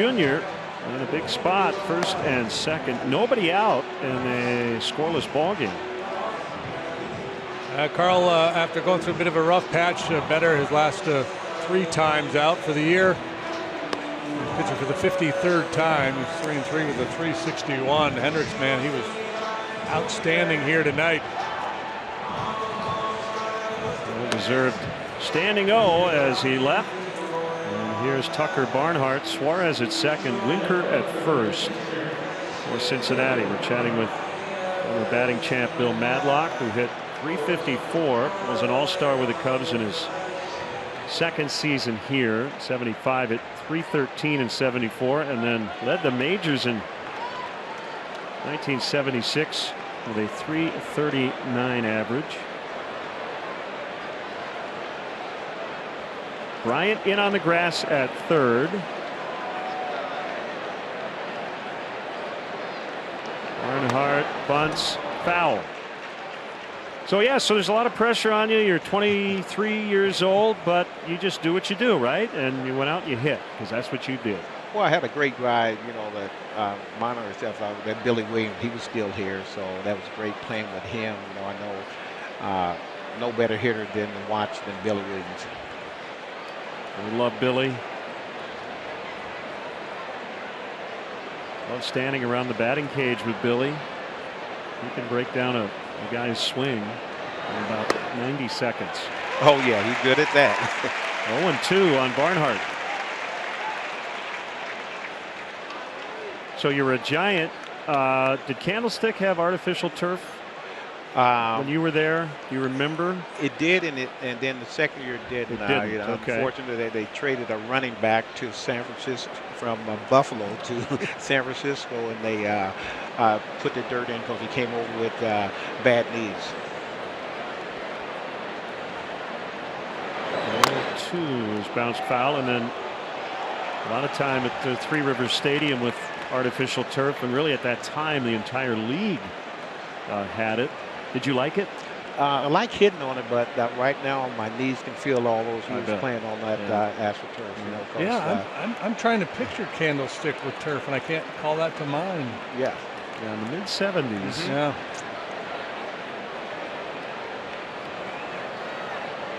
And 2 on Barnhart. Missed outside. 1-2.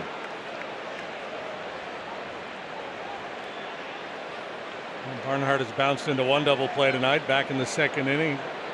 Edwards, you think of him as a power guy with all the strikeouts, but that curveball, he'll get a lot of ground balls for that pitch.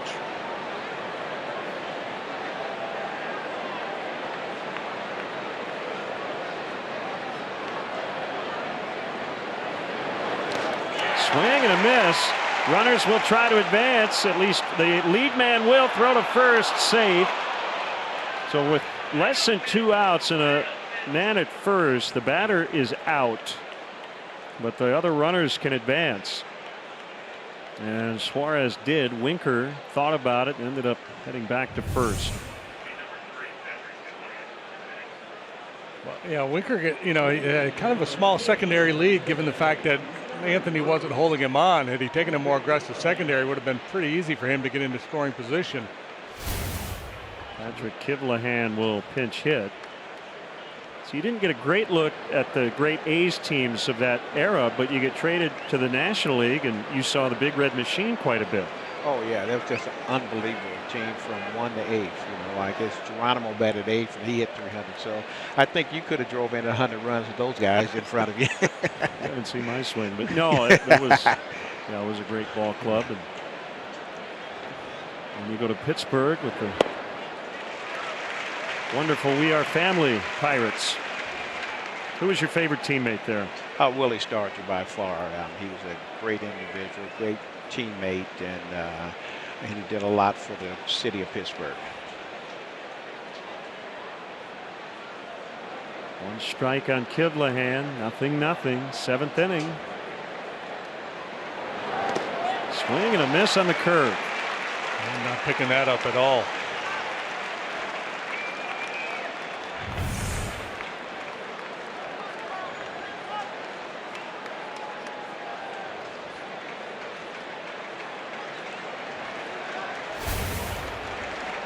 2 strikes on the pinch hitter.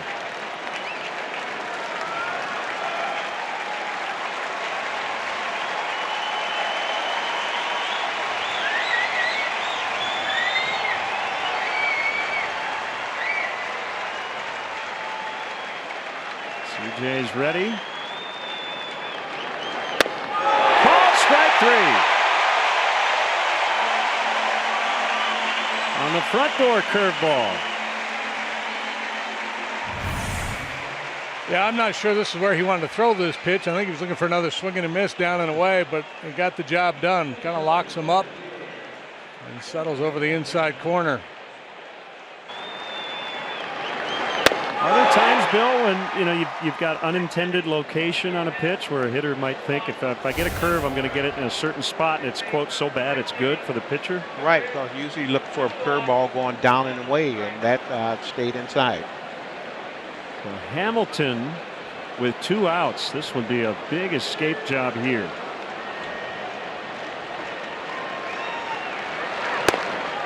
And a strike.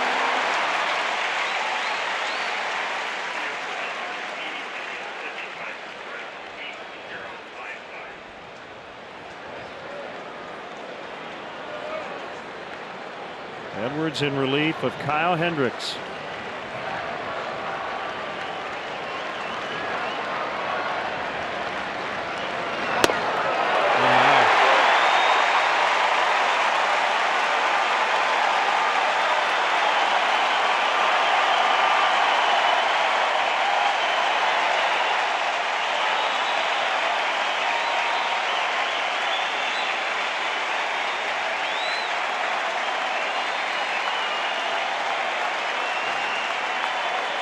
Caratini wants a high fastball, and it is up, and a stolen base for Winker. That could be significant here because of Hamilton's speed. That takes away a force at second. And with 2 strikes in the count, the Reds felt pretty comfortable that the Cubs wouldn't defend that stolen base. They're going to hold their position and count on Edwards to get the job done here.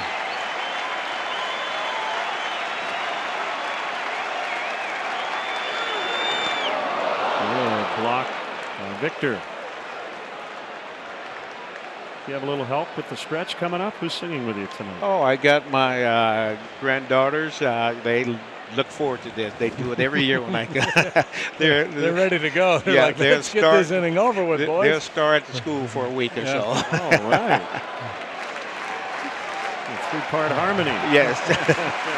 2 parts. Yeah. 2 and 2 on Billy Hamilton.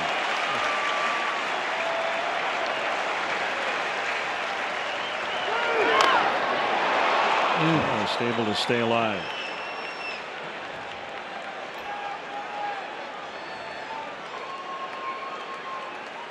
Well, by far the best scoring chance for either team. The Reds had 2 on with nobody out.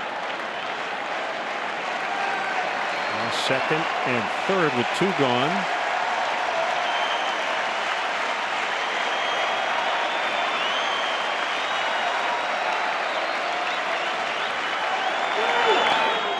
He did. He did. He got out of it. Bill Madlock coming up. It's a Mazda 7th inning stretch. Conductors for Take Me Out to the Ball Game. Former Cub Bill Madlock, accompanied by granddaughters Madison and Cindy. 1, 2, 3. Take me out to the ball game. Take me out to the crowd. Buy me some peanuts and cracker jam. I don't care.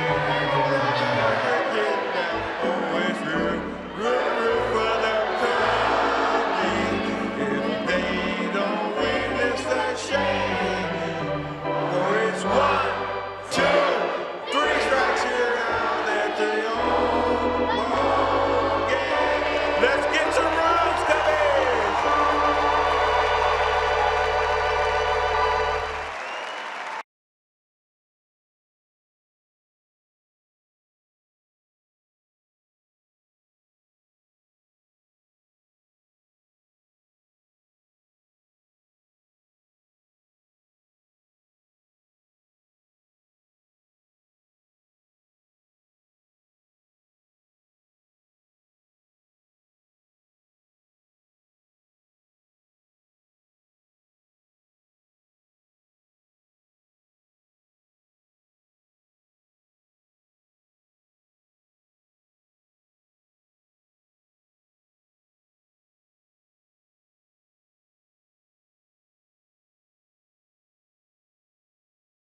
Up a win on the road against the Montreal Impact. Watch as they try to solidify their position as one of the league's best.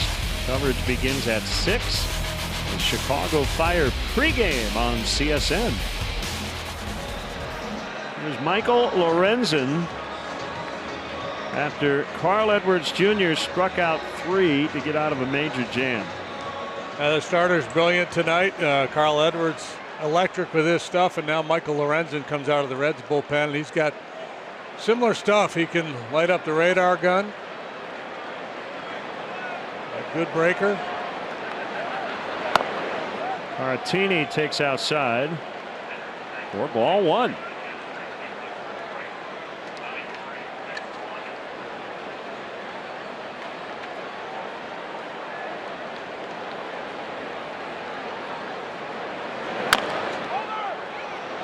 Lorenzen can't make the play. He's a terrific athlete. He got off the mound quickly, but he could not pick up the ball. It's a base hit. Could be the start of something big. It was awfully small, just a little topper down the first base line. Lorenzen, as Len mentioned, very athletic. And by that much, couldn't snare it. The leadoff knock. Now Almora.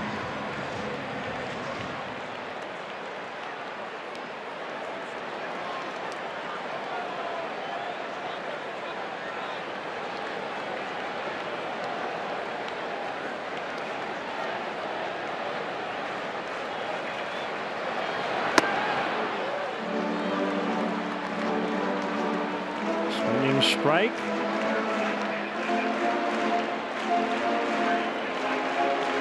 Lorenzen first came up in 2015, was used primarily as a starter that year, made 21 starts, 6 relief appearances, 35 appearances last year, all out of the pen. Bunted foul. With that starter's history, he uses a pretty wide assortment for a late inning reliever. Fastball, slider, curve, he'll cut it. Change up the one pitch he doesn't use much now that he's in the pen.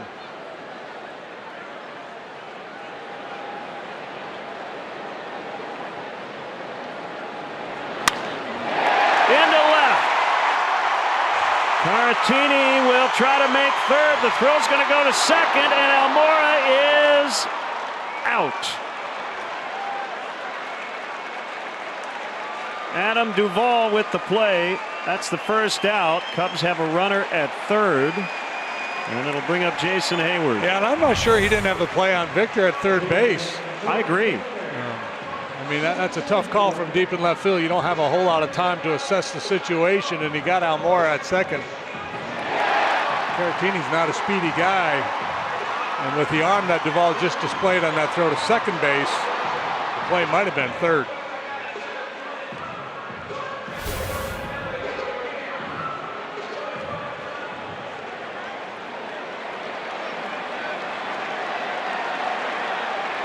Infield in. Go ahead run at third. And a line out. He hit it right at Jeanette. 2 down. Yeah, the record book, the box score will show that Hayward didn't get the job done there, but my goodness. The process was right. He got a pitch, he hit it hard. Tough luck.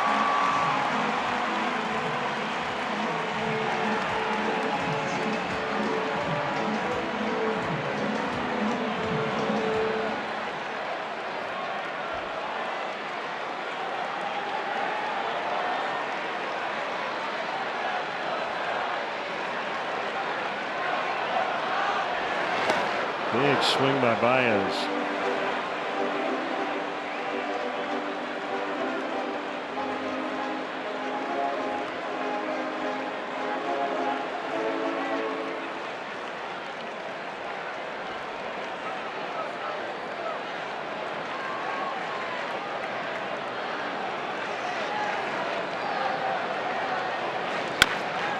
Bounced foul, 0-2. I think Brian Price over there in the Reds dugouts trying to channel to Lorenzen and to Barnhart. Breaking pitch off the plate, not on the plate like the last one was.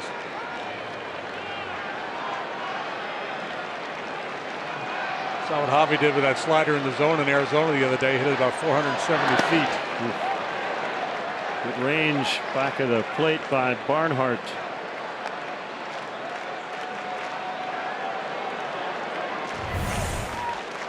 That's always the challenge, right? When you got a guy who will expand his zone so you know you can go higher than high or wider than wide. But you have to trust your catcher to be able to make a play for you.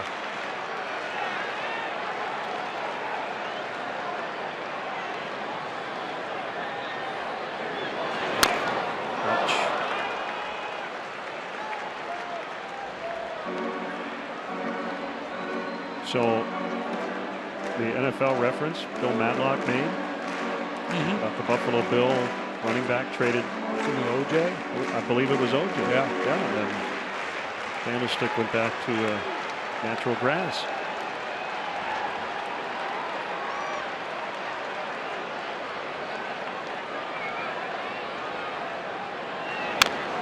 Ouch. He's twice. Yeah, and he's thrown 3 pitches in this sequence.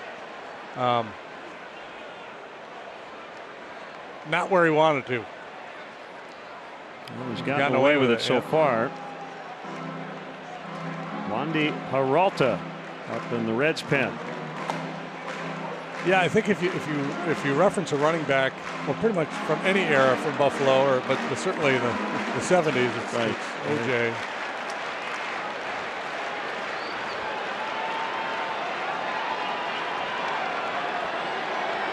Still 1-2.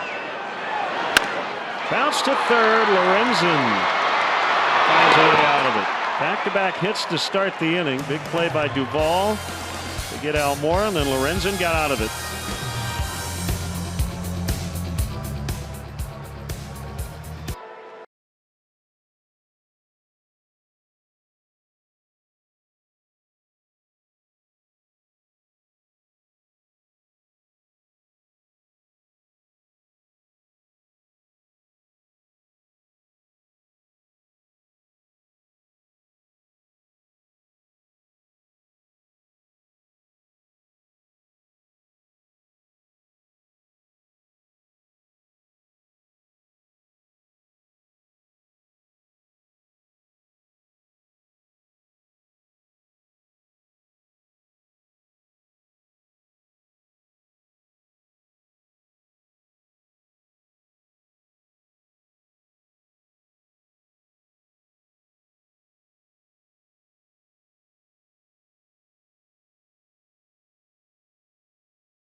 At Wrigley Field, seats featuring prime views and access to an exclusive club and first-class amenities. These new premier experiences will allow fans to enjoy Cubs baseball in America's most majestic ballpark in a whole new way. Visit CubsPremier.com to join the Premier Client Priority List.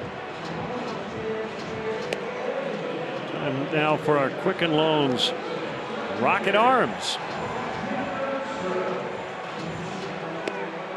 Castillo and Hendricks went about it in different ways in terms of velocity, but some really good changeups for both, and neither allowing a run. Yeah, Castillo, wasn't so much pinpointing the fastball, but it was the velocity changeup, the combination fastball changeup, just the change of speed and the action on the changeup. For Kyle, it was pinpointing the fastball, movement off the barrel, and then the great changeup.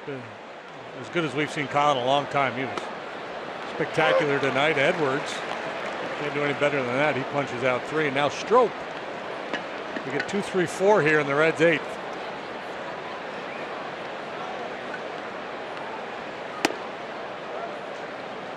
Yeah, pretty formidable. Cozart, Votto, Duvall. Yeah, and this lineup has length, as they say, with Jeanette, Suarez, both power guys behind them.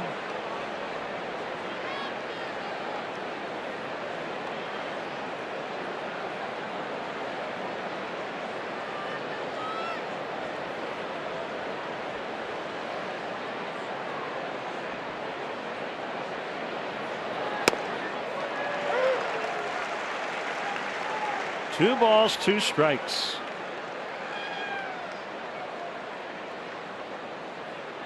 Petey's been on a pretty good run here. Has he ever?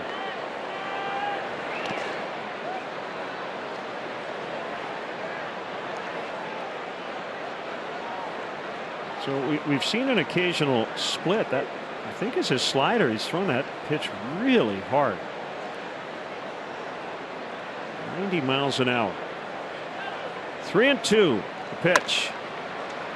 Jammed him a little bit on the fastball, and Cozart bounces out. Hey, Cub fans, tee it up at Whistling Straits, site of the 2020 Ryder Cup for Golf Digest top 100 public courses, all located in Kohler, Wisconsin. Just 2 hours from Chicago. Learn more at whistlingstraits.com/Cubs.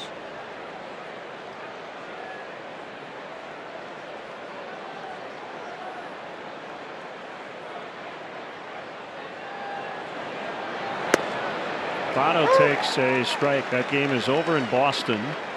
The Red Sox bludgeoned the Cardinals 10-4 tonight.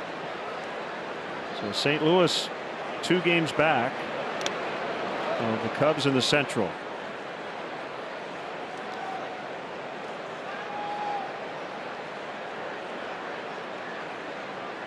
Brewers have edged ahead of the Pirates 3-1 after 7 in Milwaukee.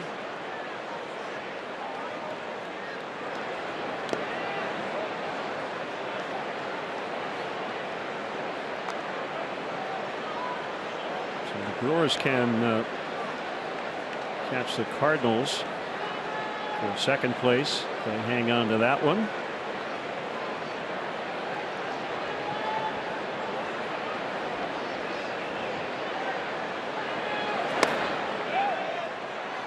Votto did not commit. It's 3-1.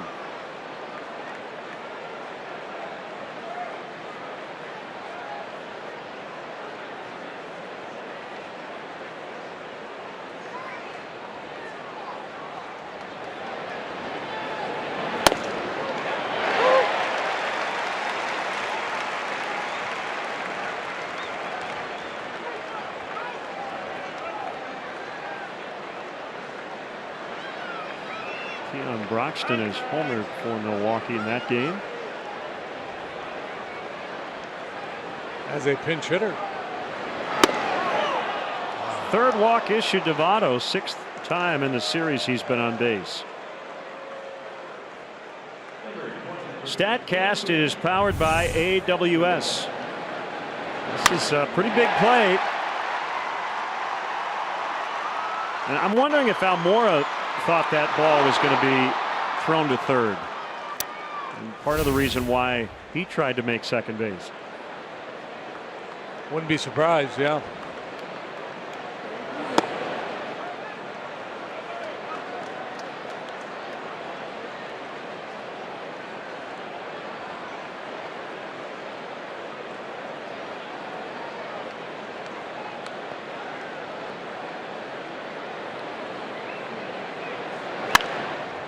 Fouled away under the roof.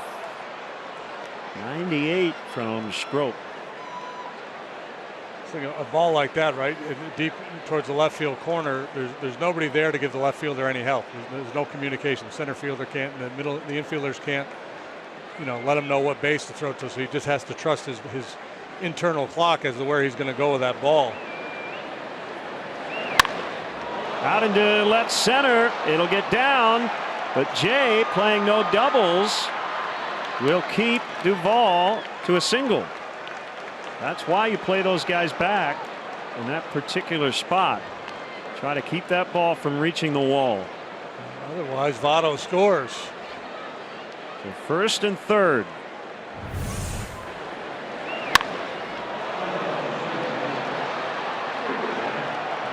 Dead run, cuts it off. He knows Votto's got third base, so the play is second base.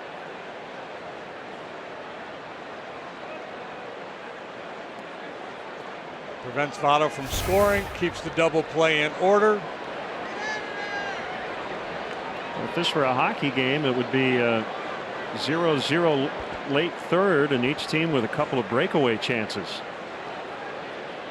The goalies have come up big. Let's see if Pedro Strop can get out of this jam. That's a deep drive to left. It's twisting. It is foul. Just out of play.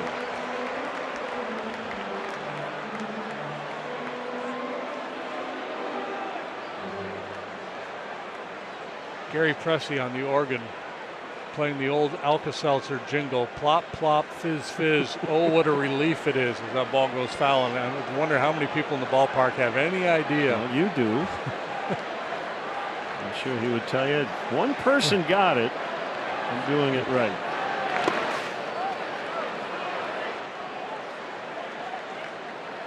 Oh, there's a whole lot of my demographic in the ballpark here tonight. A lot of folks down there nodding. Good one, Gary.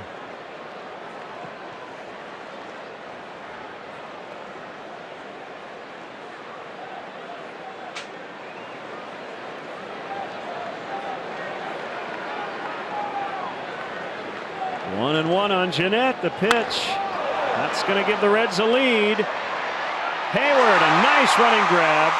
Votto tagging and scoring. It's a sac fly for Scooter Jeanette. And it's 1-0 Cincinnati.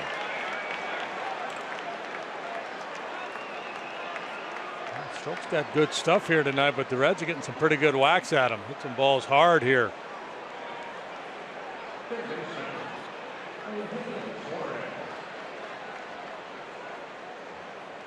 Votto's ability to work the walk. On base 3 times tonight, and it finally pays off for the Reds. Nice running grab by Hayward. And Votto easily able to tag and score the first run of the game.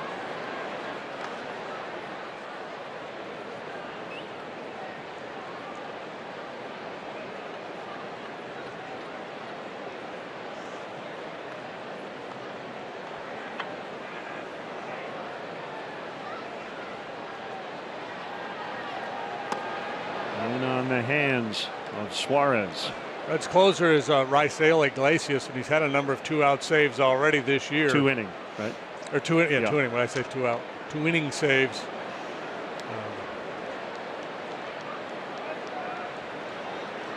I suspect he may be out there in the bottom of the 8th.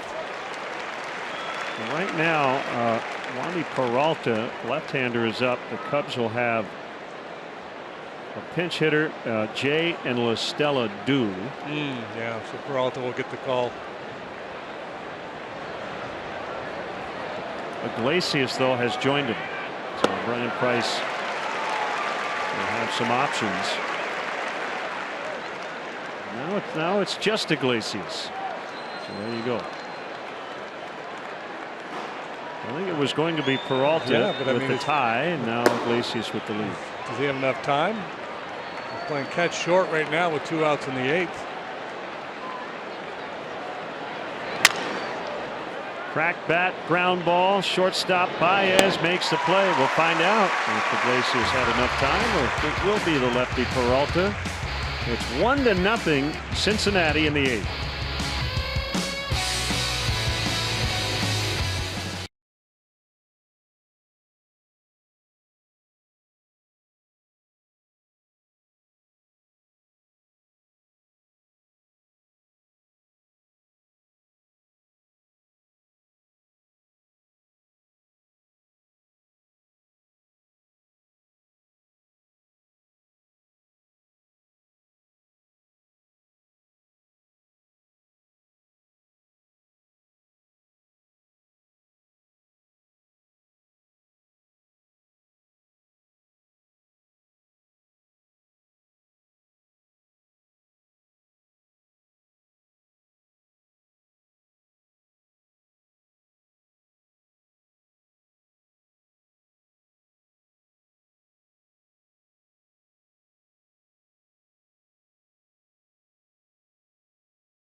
No-fee loan now at eclicklending.com. eClick is located right here in Chicagoland, rated A+ by the Better Business Bureau. eClick Lending. Boom, your mortgage just happened. It is the left-hander Peralta facing a pinch hitter, Ben Zobrist, dealing with a neck issue. A little stiffness, was scratched last night. Still wanted to give him one more day in terms of starting, but able to pinch hit as he rockets that one foul. 1-0 Reds in the 8th.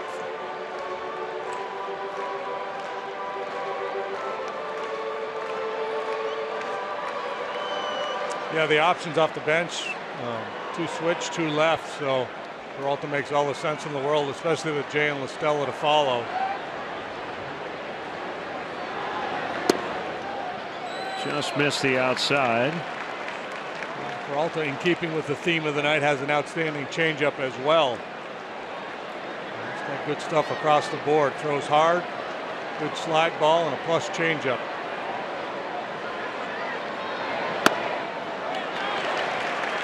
Three and one. John Jay is about 10 feet, yeah, maybe 15 feet behind Ben Zobrist.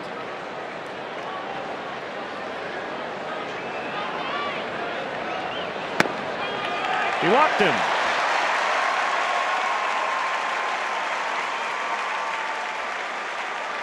Lead-off walk.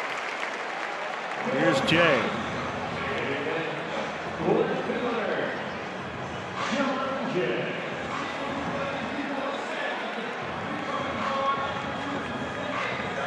Ian Happ has come out on deck for LaStella.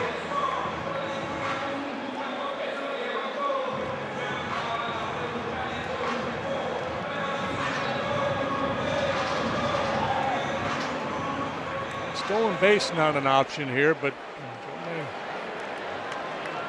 goes against his nature, but he may contemplate a sacrifice in this situation.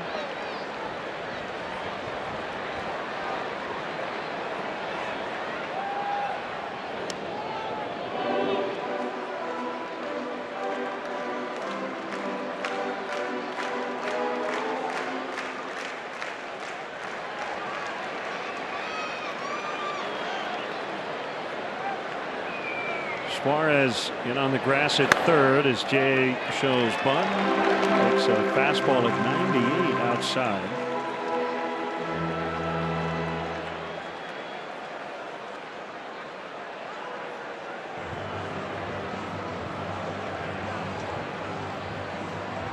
Visit the Cubs Authentics auction page every week for your chance to own one-of-a-kind Cubs items. This week's auction features a variety of game-used items, including a Wilson Contreras jersey. Go to Cubs.com/authentics before this Sunday, August 20th at 8 p.m. to place your bid. The Cubs will donate net proceeds from the sale of Cubs Authentics items to Cubs charities. Feels more like a Cubs-Cardinals game, doesn't it, than a Cubs-Reds? It does. Cardinals played a lot of tight, low-run games.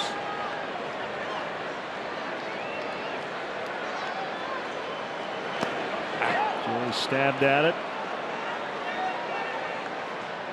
1-1.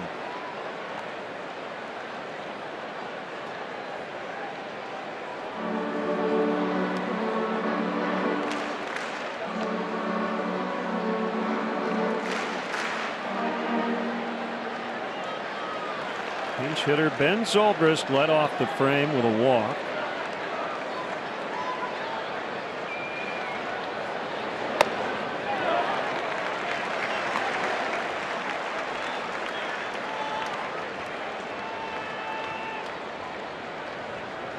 Peralta's made 8 pitches and has only thrown 2 strikes. I would imagine Mac Jenkins, when he went out to talk to him, probably said, look, he's not going to run on you here. Might be bunting. Make sure you throw a strike. Don't try so hard to make it hard for him to bunt that you end up walking him as well. It's foul.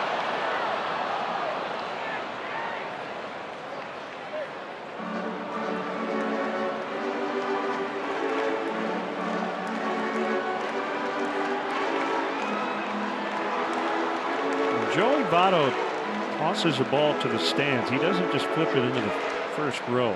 Last night he faked like he was going to throw it into the upper deck. Tossed it about 25 rows back. That time he threw it about 15 rows up into the lower grandstand. Inside, 3-2.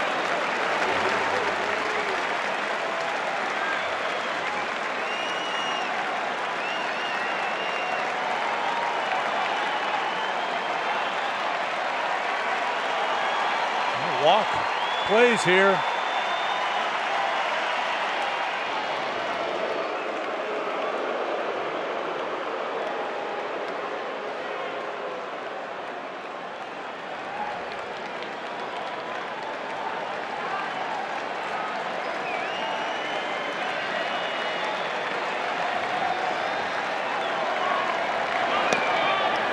Ball 4.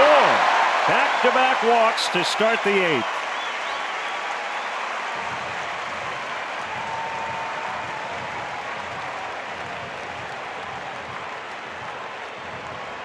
Barnhart not able to hang on to that pitch. Had he, they might have gotten the call. That was close.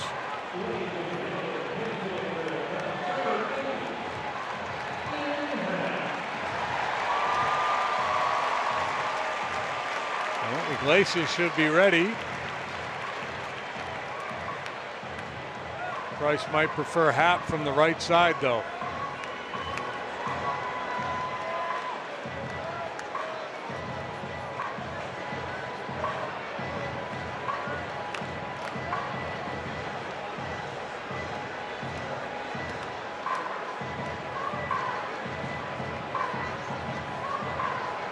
This is the kind of meeting I think that will be legislated next year. Right? I mean, the pitching coach has already gone out. They get a freebie. Everybody but the catcher ended up on the mound, which you really don't see. So here's Happ off the bench. Discussing bunt defense. Has no intention of bunting, at least not on that first one. Happ, a University of Cincinnati product.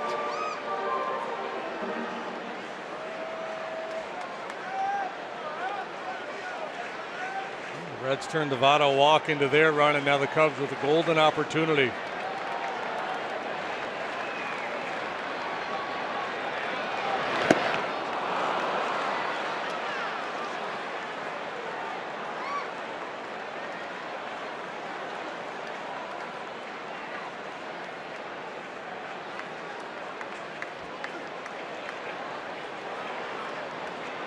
Big numbers for Ian against the Reds.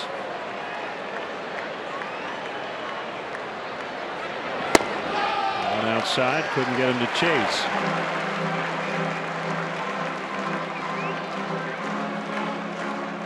Chris Bryant on deck.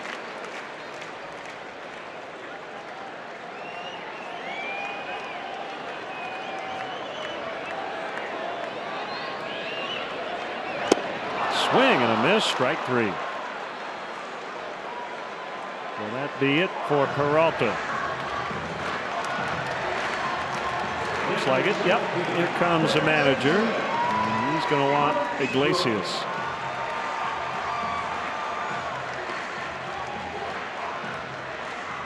So it looks like Brian will make a double switch. We'll sort it out when we return. 1-0 Reds. Cubs threatening in the 8th.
the official 2016 championship season Fly the W book.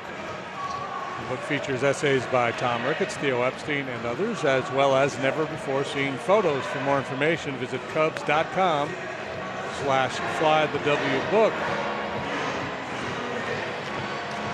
Jose Peraza comes in as part of a double switch to play second, and our Weber sauces and seasonings call to the pen. It is Raisel Iglesias, and he's certainly capable of finishing this game.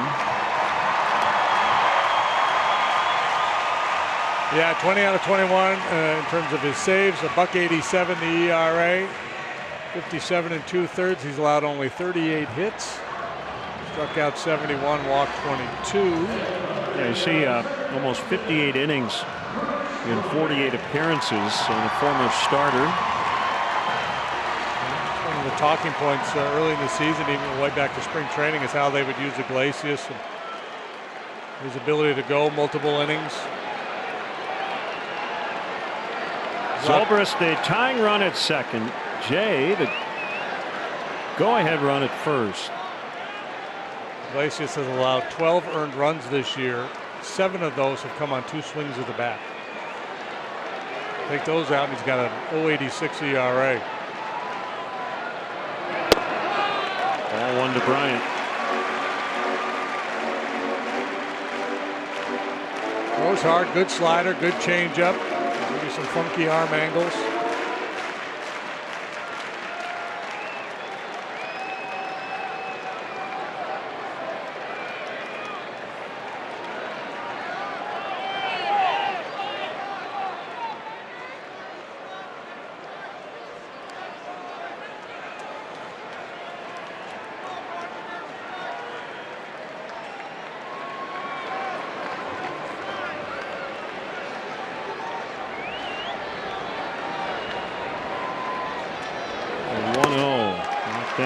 Barnhart. Is he having a game back there? He's been good. Yeah, that's impressive. He's thrown out 40% this year too, so he's well above league average in that department. Quick feet, just rock solid mechanically, walking those balls in the dirt. Well, the Reds haven't had a ton of late leads, but most of them they've been able to preserve. They have the second fewest blown saves in the majors. And Bryant pops it up. Short center. Hamilton way in, and it's actually caught by Peraza. Infield fly rule. Ended up, in effect, 2 outs. Chance for Rizzo heroics here. Left-handed hitters have had a little bit of success against Iglesias. They're hitting .258 against him. Right-handed batters just .129.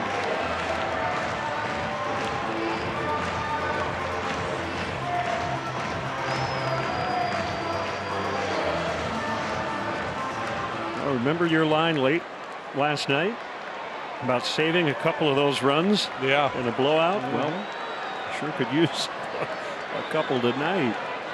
Down 1-0 here in the 8th. Hefty home run time. You see the Cubs leaders. Well, you'd almost be tempted to pitch to Anthony here as if first base were open, right? Yeah, you could.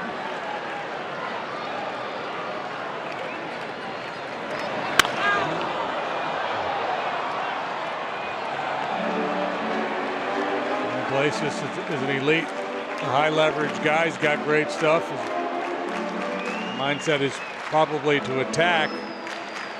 I guarantee you the thought crossed Ryan Price's mind. So just put him on in this situation.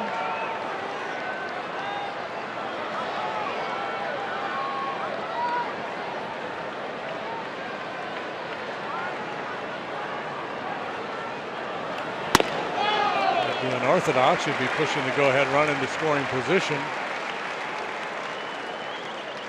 Guys like Rizzo sometimes force you to do unorthodox things.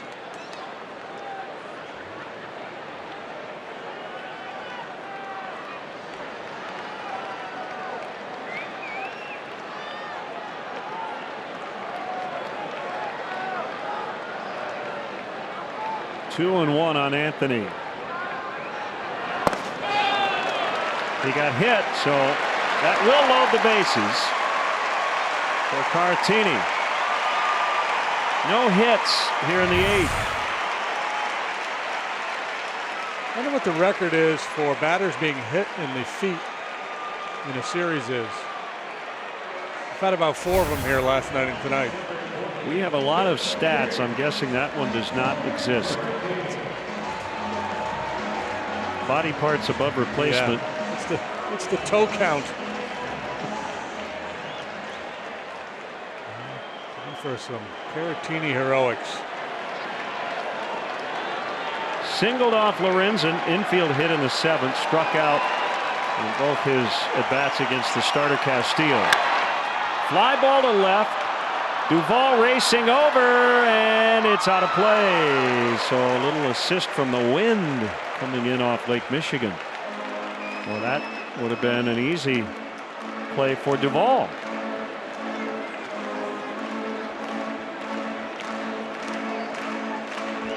Yeah, it felt like an F7, didn't it? Leaving the bat, looked like it was going to be an out. Just continued to drift. Maybe had a little slice spin as well.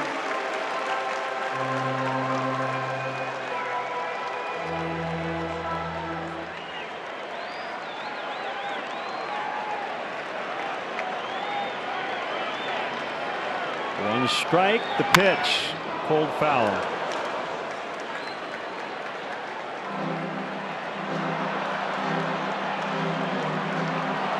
Votto just threw it onto the roof. It rolled back down into the upper deck. I think Joey Votto's thought is, why do just the fans in the front row or 2 get foul balls? Yeah. So I'm going to make sure somebody upstairs gets one. Or somebody on the street. I think that one he wanted to get out of the ballpark.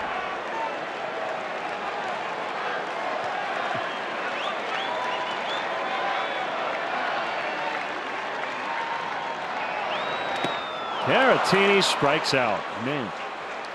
So the Reds find a way out of the 8th and lead 1-0 as we head off to the 9th.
A Giga time moment powered by Xfinity.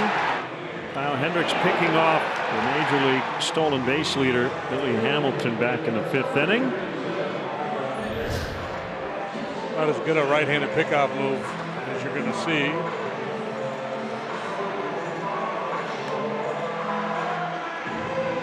So Zobrist in playing second. And the new pitcher is left-hander Justin Wilson, recently acquired from Detroit. Walks have been an issue. I mean, he's only made 5 appearances with the Cubs, but he's walked 4 in 4 1/3 innings. And he's allowed runs in 3 of those previous 5 outings. But overall, having a very nice year. Good strikeout numbers.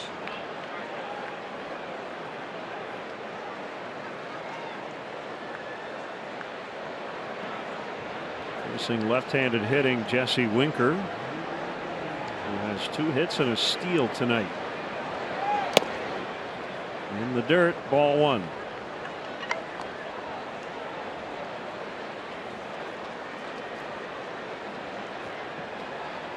Wilson has another year of arbitration eligibility next season before he can become a free agent. 29 years old. He'll turn 30 in 3 days. He likes to work up in the strike zone, but he's clearly trying to drive this ball down around the knees. So he likes, you know, if you can throw a strike bottom of the knees and then start to elevate, that's where he finds success. But right now he's really locked in with his release point.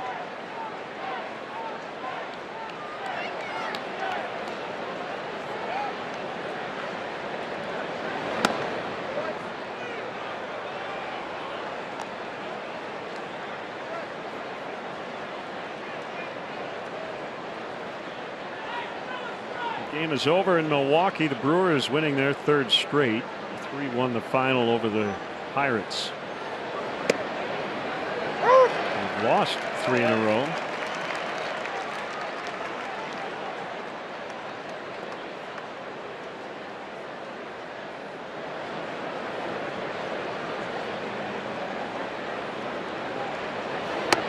Three and 2 back in it.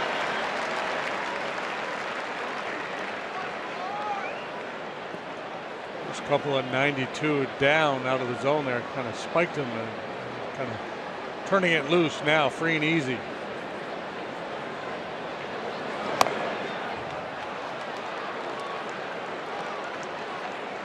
So leadoff walk.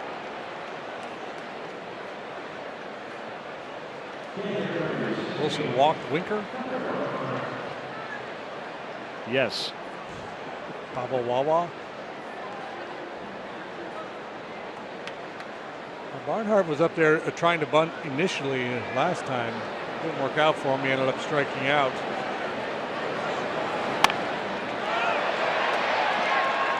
Not going to work this time either. Barnhart didn't run it out. Most times the defender's going to make the catch, but if he had let it drop, had a shot at 2, although you could end up throwing it in the center.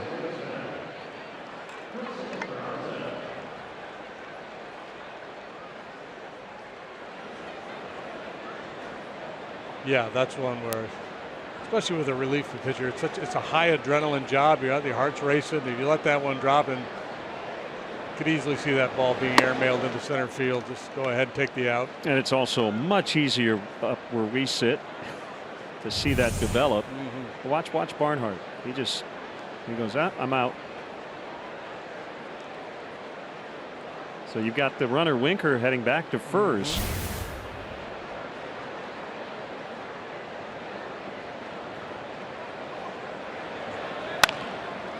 Shot down the right field line, fair, and it bounces out of play.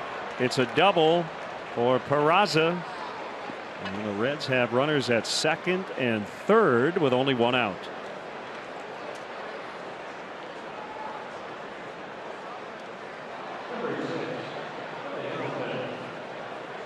A ball game that didn't feature many scoring opportunities early. There sure has been a bunch of them here late. And Peraza, a good contact guy, hardly ever walks, likes to swing the bat though, and this time contact pays off for him. It's weak contact, but well placed.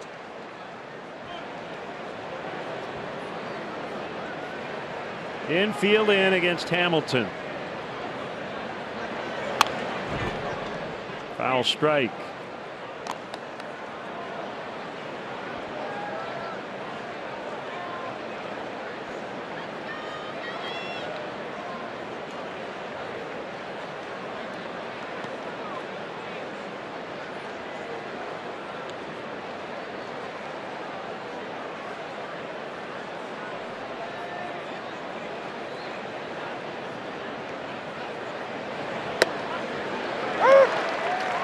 Call on the inside. 0-2.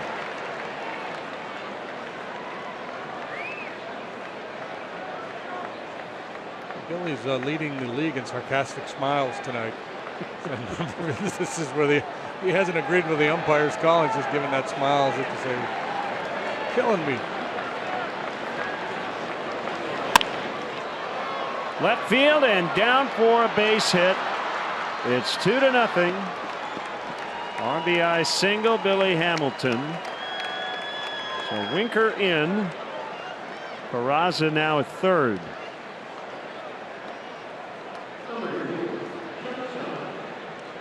Again, the walks. One out walk to Votto in the 8th. Leadoff walk to Winker here in the 9th. The Votto walk much more, I guess, understandable, being that it was Votto.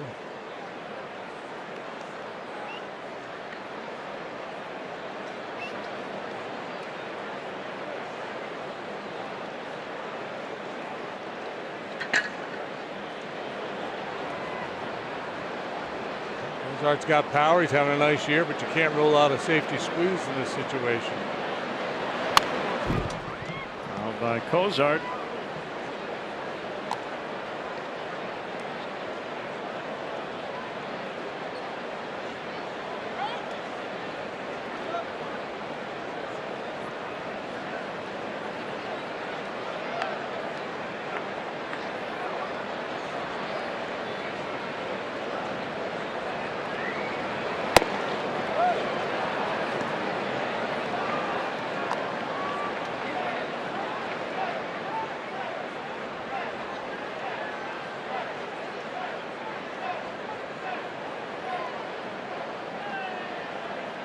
Reds lead 2-0. A run in the 8th, another one here in the 9th.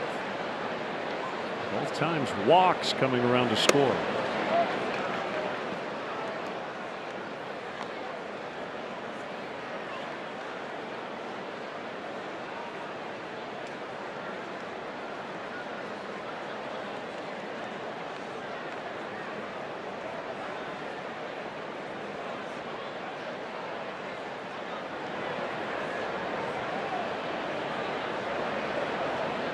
Hamilton runs, popped up. Hamilton got a late read on it. Nice catch by Cartini for out number 2.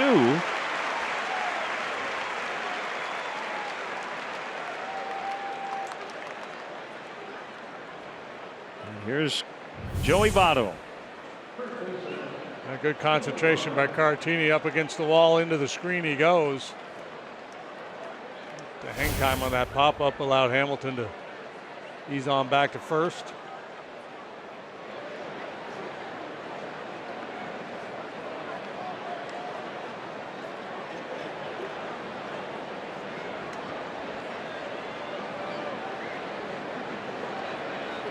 Hamilton got a great jump as Votto fouled it away.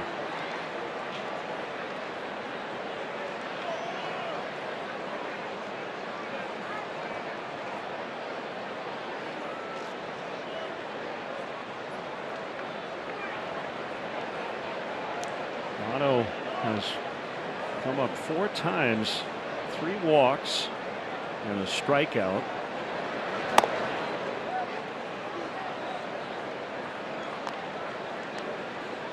On base average .449 on the year.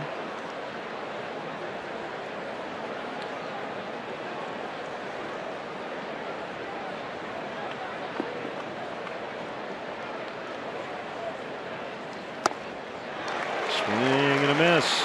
1-2.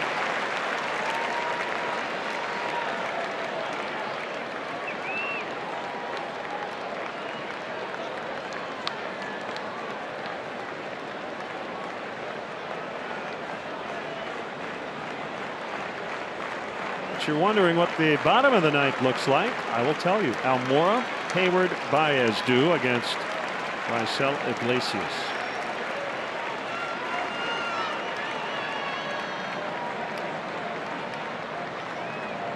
Hamilton runs. Votto fouls again.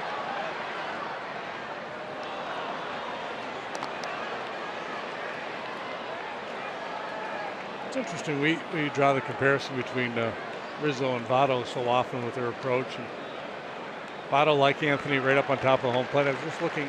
Anthony's been hit by 18 pitches this year. Joey's only been hit 6 times.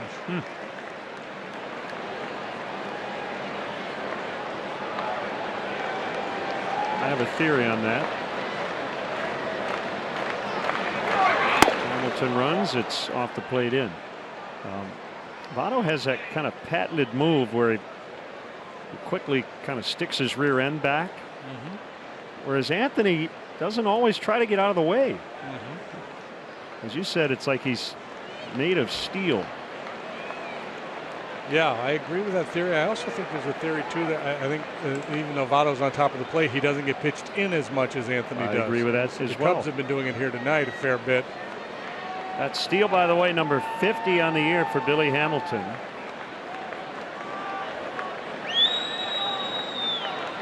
Leads the major leagues. 4th straight year he's stolen at least 50.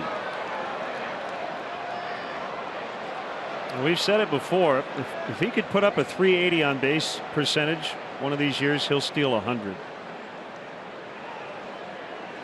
I don't think there's any question about it. Yeah, well, he did it routinely in the minor leagues.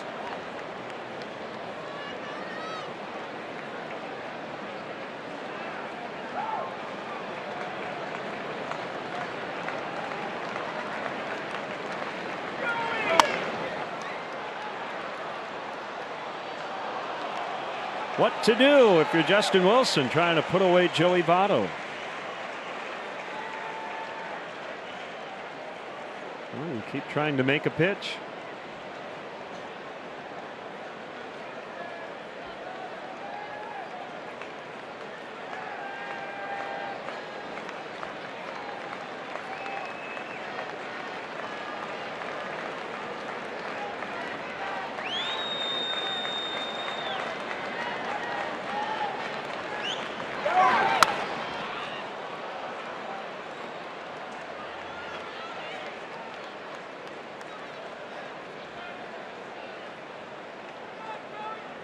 Well, the fact that he's fouling off those fastballs, he's not out in front of them, tells you that he, he's not committing to the fastball. He's not cheating to try to get to the fastball. And as a pitcher, that kind of pushes you off the breaking pitch a little bit, thinking, well, he's staying back. He's tough to fool right now because he's willing to stay back and just fight off the heater. Swing and a miss on the fastball. But the Reds add a key insurance run. It's 2-0.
Stay connected to the game's best players all season long with Game Day.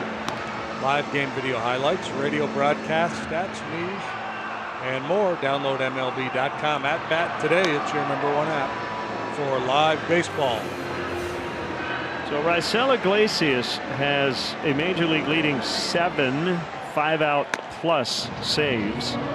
number 2 on that list is Mike Montgomery.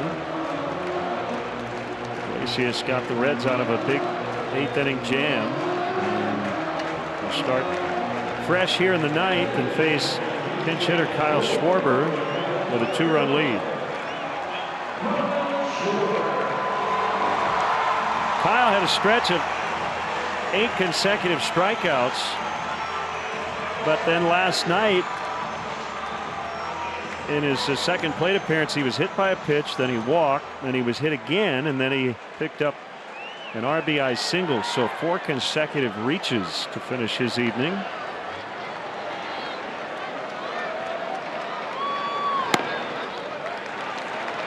You know, his OPS is 900 since he came back from AAA Iowa. I was looking at that in Arizona the other day.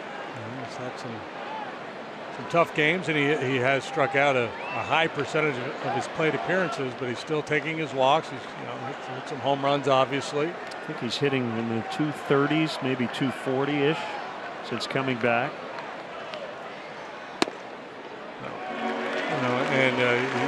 Among the league leaders in pitches per plate appearance, so he does put himself in a vulnerable position to strike out a lot because he's patient. He sees a lot of pitches. But that approach may pay off here. Down 2, a walk would be great. Give you the exact numbers since he came back from the minors. 30 games, 247, 350, 551 slash line.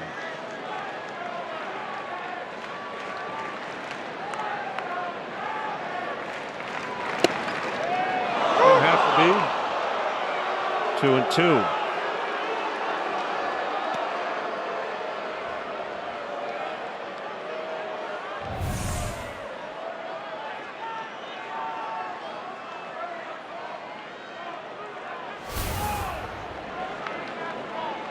Saying it was terrible. I'm just saying it didn't have to be.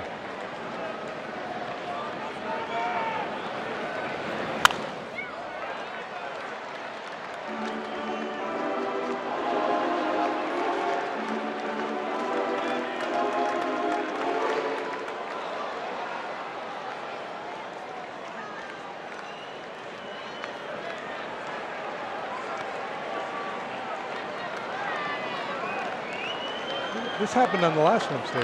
In the Cubs, they scored 16 against the Diamondbacks and then got shut out the next day. It seems to ring a bell.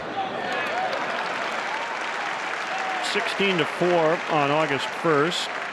Shut out 3-0 the following day. Poor allocation of resources.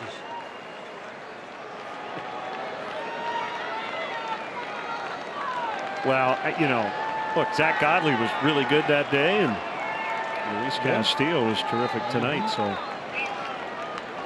that matters. Heads up, Coombe. Setting it up in the Reds radio booth. Hall of Famer Marty Brenneman. I hope everybody's all right.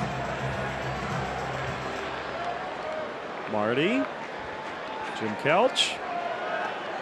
Anybody? I don't think they can find it.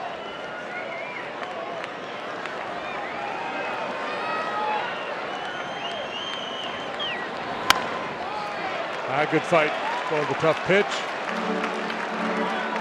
The last time the Reds shut out the Cubs in this ballpark was August of 2013. Bronson Arroyo, Alfredo Simon, and Jonathan Broxton combined with a 5-0 win.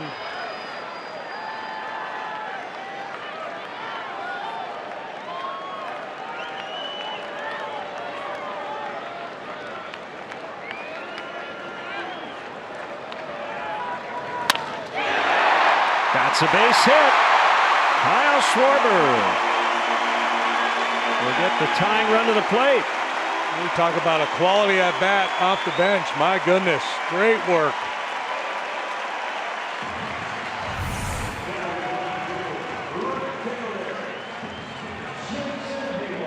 Fought and finally got a fastball to his liking. Middle in and up.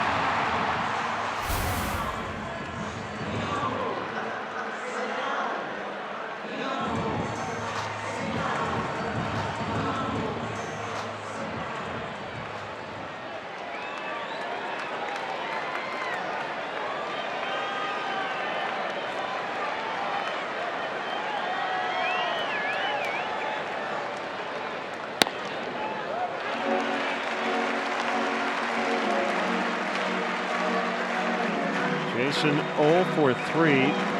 Last time up, runner at third, 1 out, and he lined to second with a run in infield.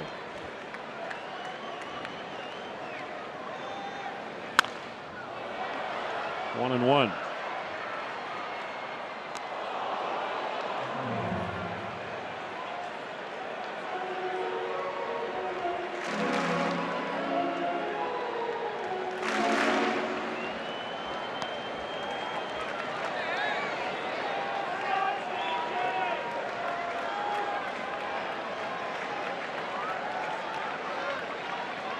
Votto is not playing on the bag.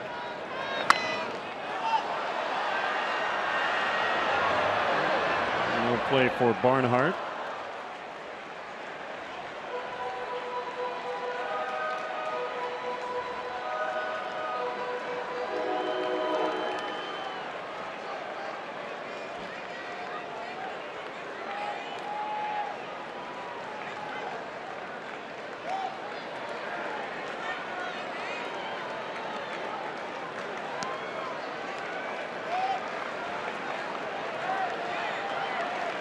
Two nothing Reds. Baez on deck. A 1-2 to Hayward. Another foul pop up. Barnhart will watch this one drop into the second or third row.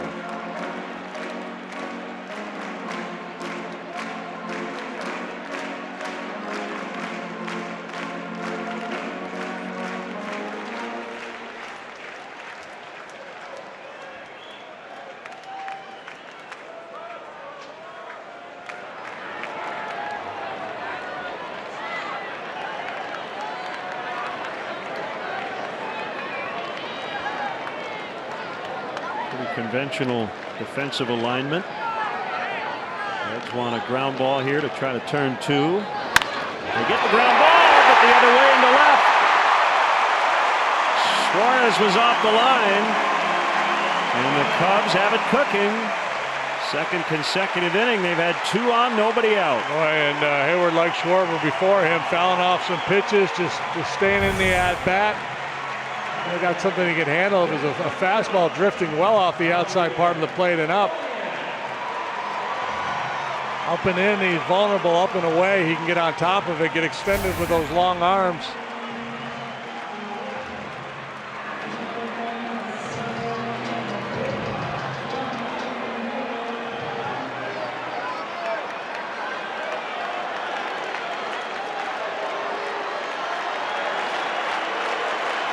Two on, nobody out.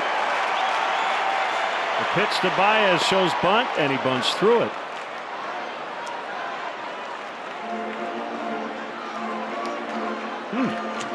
Well, it may be on his own, and maybe that Joe just doesn't like the matchup with Iglesias slider. Figure that Javi might have an empty at bat. Wind blowing in. We should note that. I mean, it's a tough call because you got a guy with all kinds of power. He's at 18 home runs, and if Iglesias makes a mistake, we know what Javi can do. There's the bunt. Peraza covering. So a couple of shots here. Outfield hit should tie it up.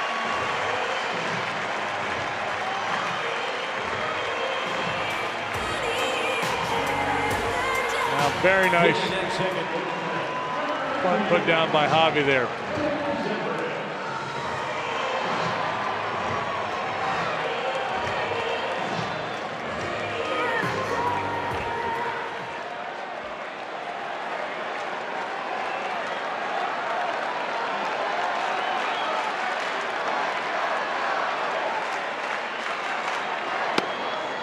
Strike called on Zobrist. Outfield arms are good. Hamilton throws very well in center field. We've already seen Duvall in left. I'm not so sure about Winker out there in right.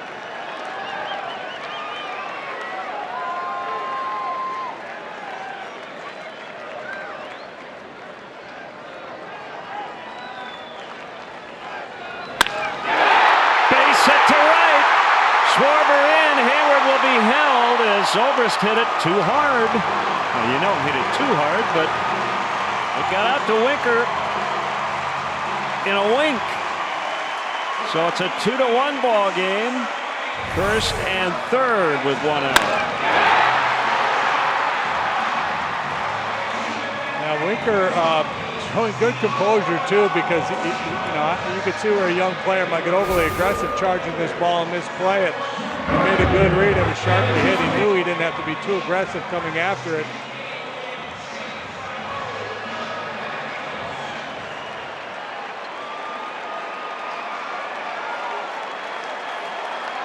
John Jay.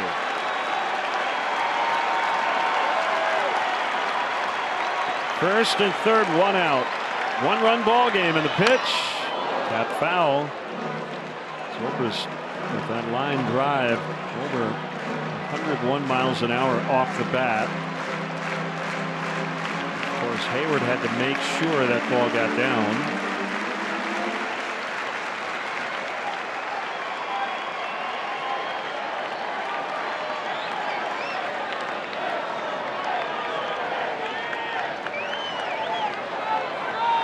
Iglesias with an 0-1. Too high. Alex Avila is on deck in the pitcher's spot.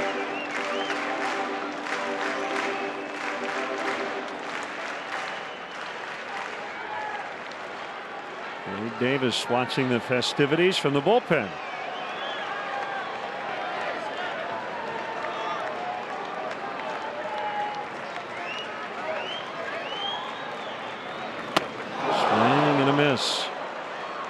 Guessing that was not the intended location. No, that's one of those ones we were talking with Bill Madlock earlier. The bad breaking ball that works out well for the pitcher.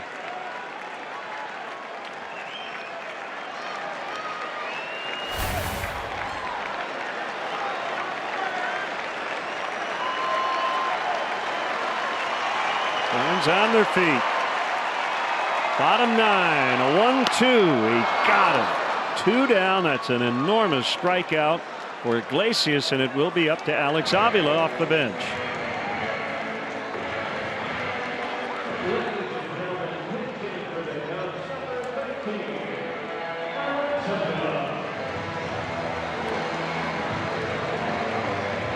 Brandon Hyde and Ben Zobrist here down at first base. Hard out in front of home plate to signal his infielders what the intent is should Zobrist run.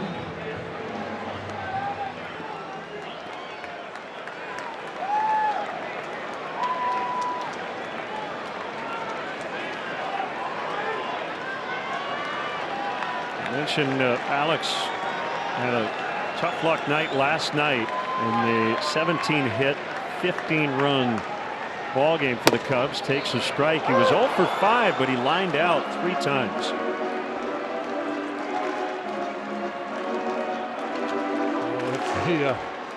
It's the baseball gods shining down upon him tonight. Maybe a little bloop single somewhere to tie the ball game.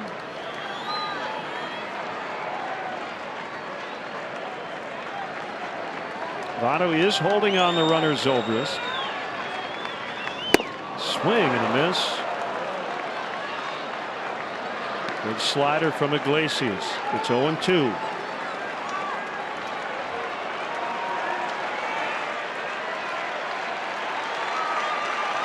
Iglesias trying to hang on here and pick up a very tough 5-out save.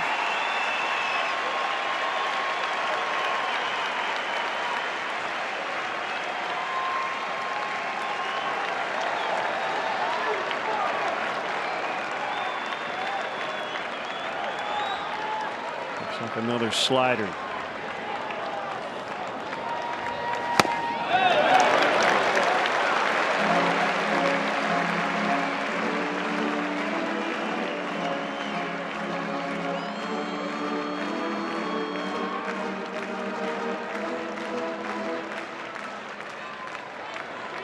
Pretty good bet. We will not see Iglesias pitch tomorrow night. 35 pitches so far.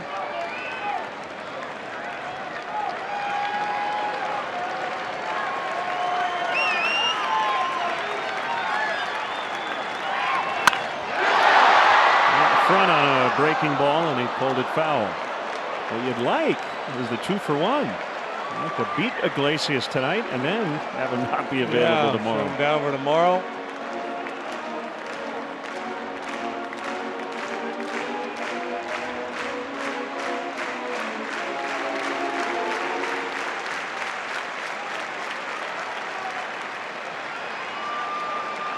That slider into Avila here. Alex pretty good middle away.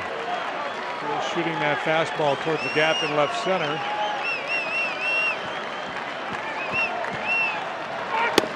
Called strike 3. And the Reds hang on. He throws him on a slider. It's quite an escape for Iglesias. He did give up 1. Man, that insurance run in the 9th. Helping the Reds pull off a 2-1 win. Yeah, 1-out walk to Votto in the 8th. He came around to score. Leadoff walk to Winker in the 9th. He scores their 2nd run. And, kind of a rare sight, the Reds shaking hands after a game against the Cubs. It's their 8th win against the Cubs in 33 tries. Toast to the game is presented by Benny's Beverage Depot.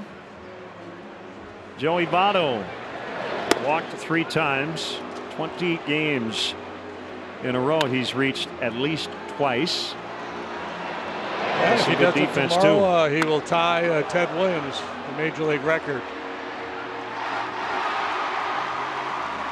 Benny's Beverage Depot is the official champagne provider of the Chicago Cubs. Reds snap a 10-game losing streak under the lights at Wrigley Field. So for JD and for Kelly, our entire CSN crew here at Wrigley Field, Len Casper saying so long. 2-1 Reds your final. We're back with you Thursday afternoon, 12:30 for a pregame coverage. Reds and Cubs in the series finale. More to come. Stay tuned. Blue Cross Blue Shield Cubs post-game live is next.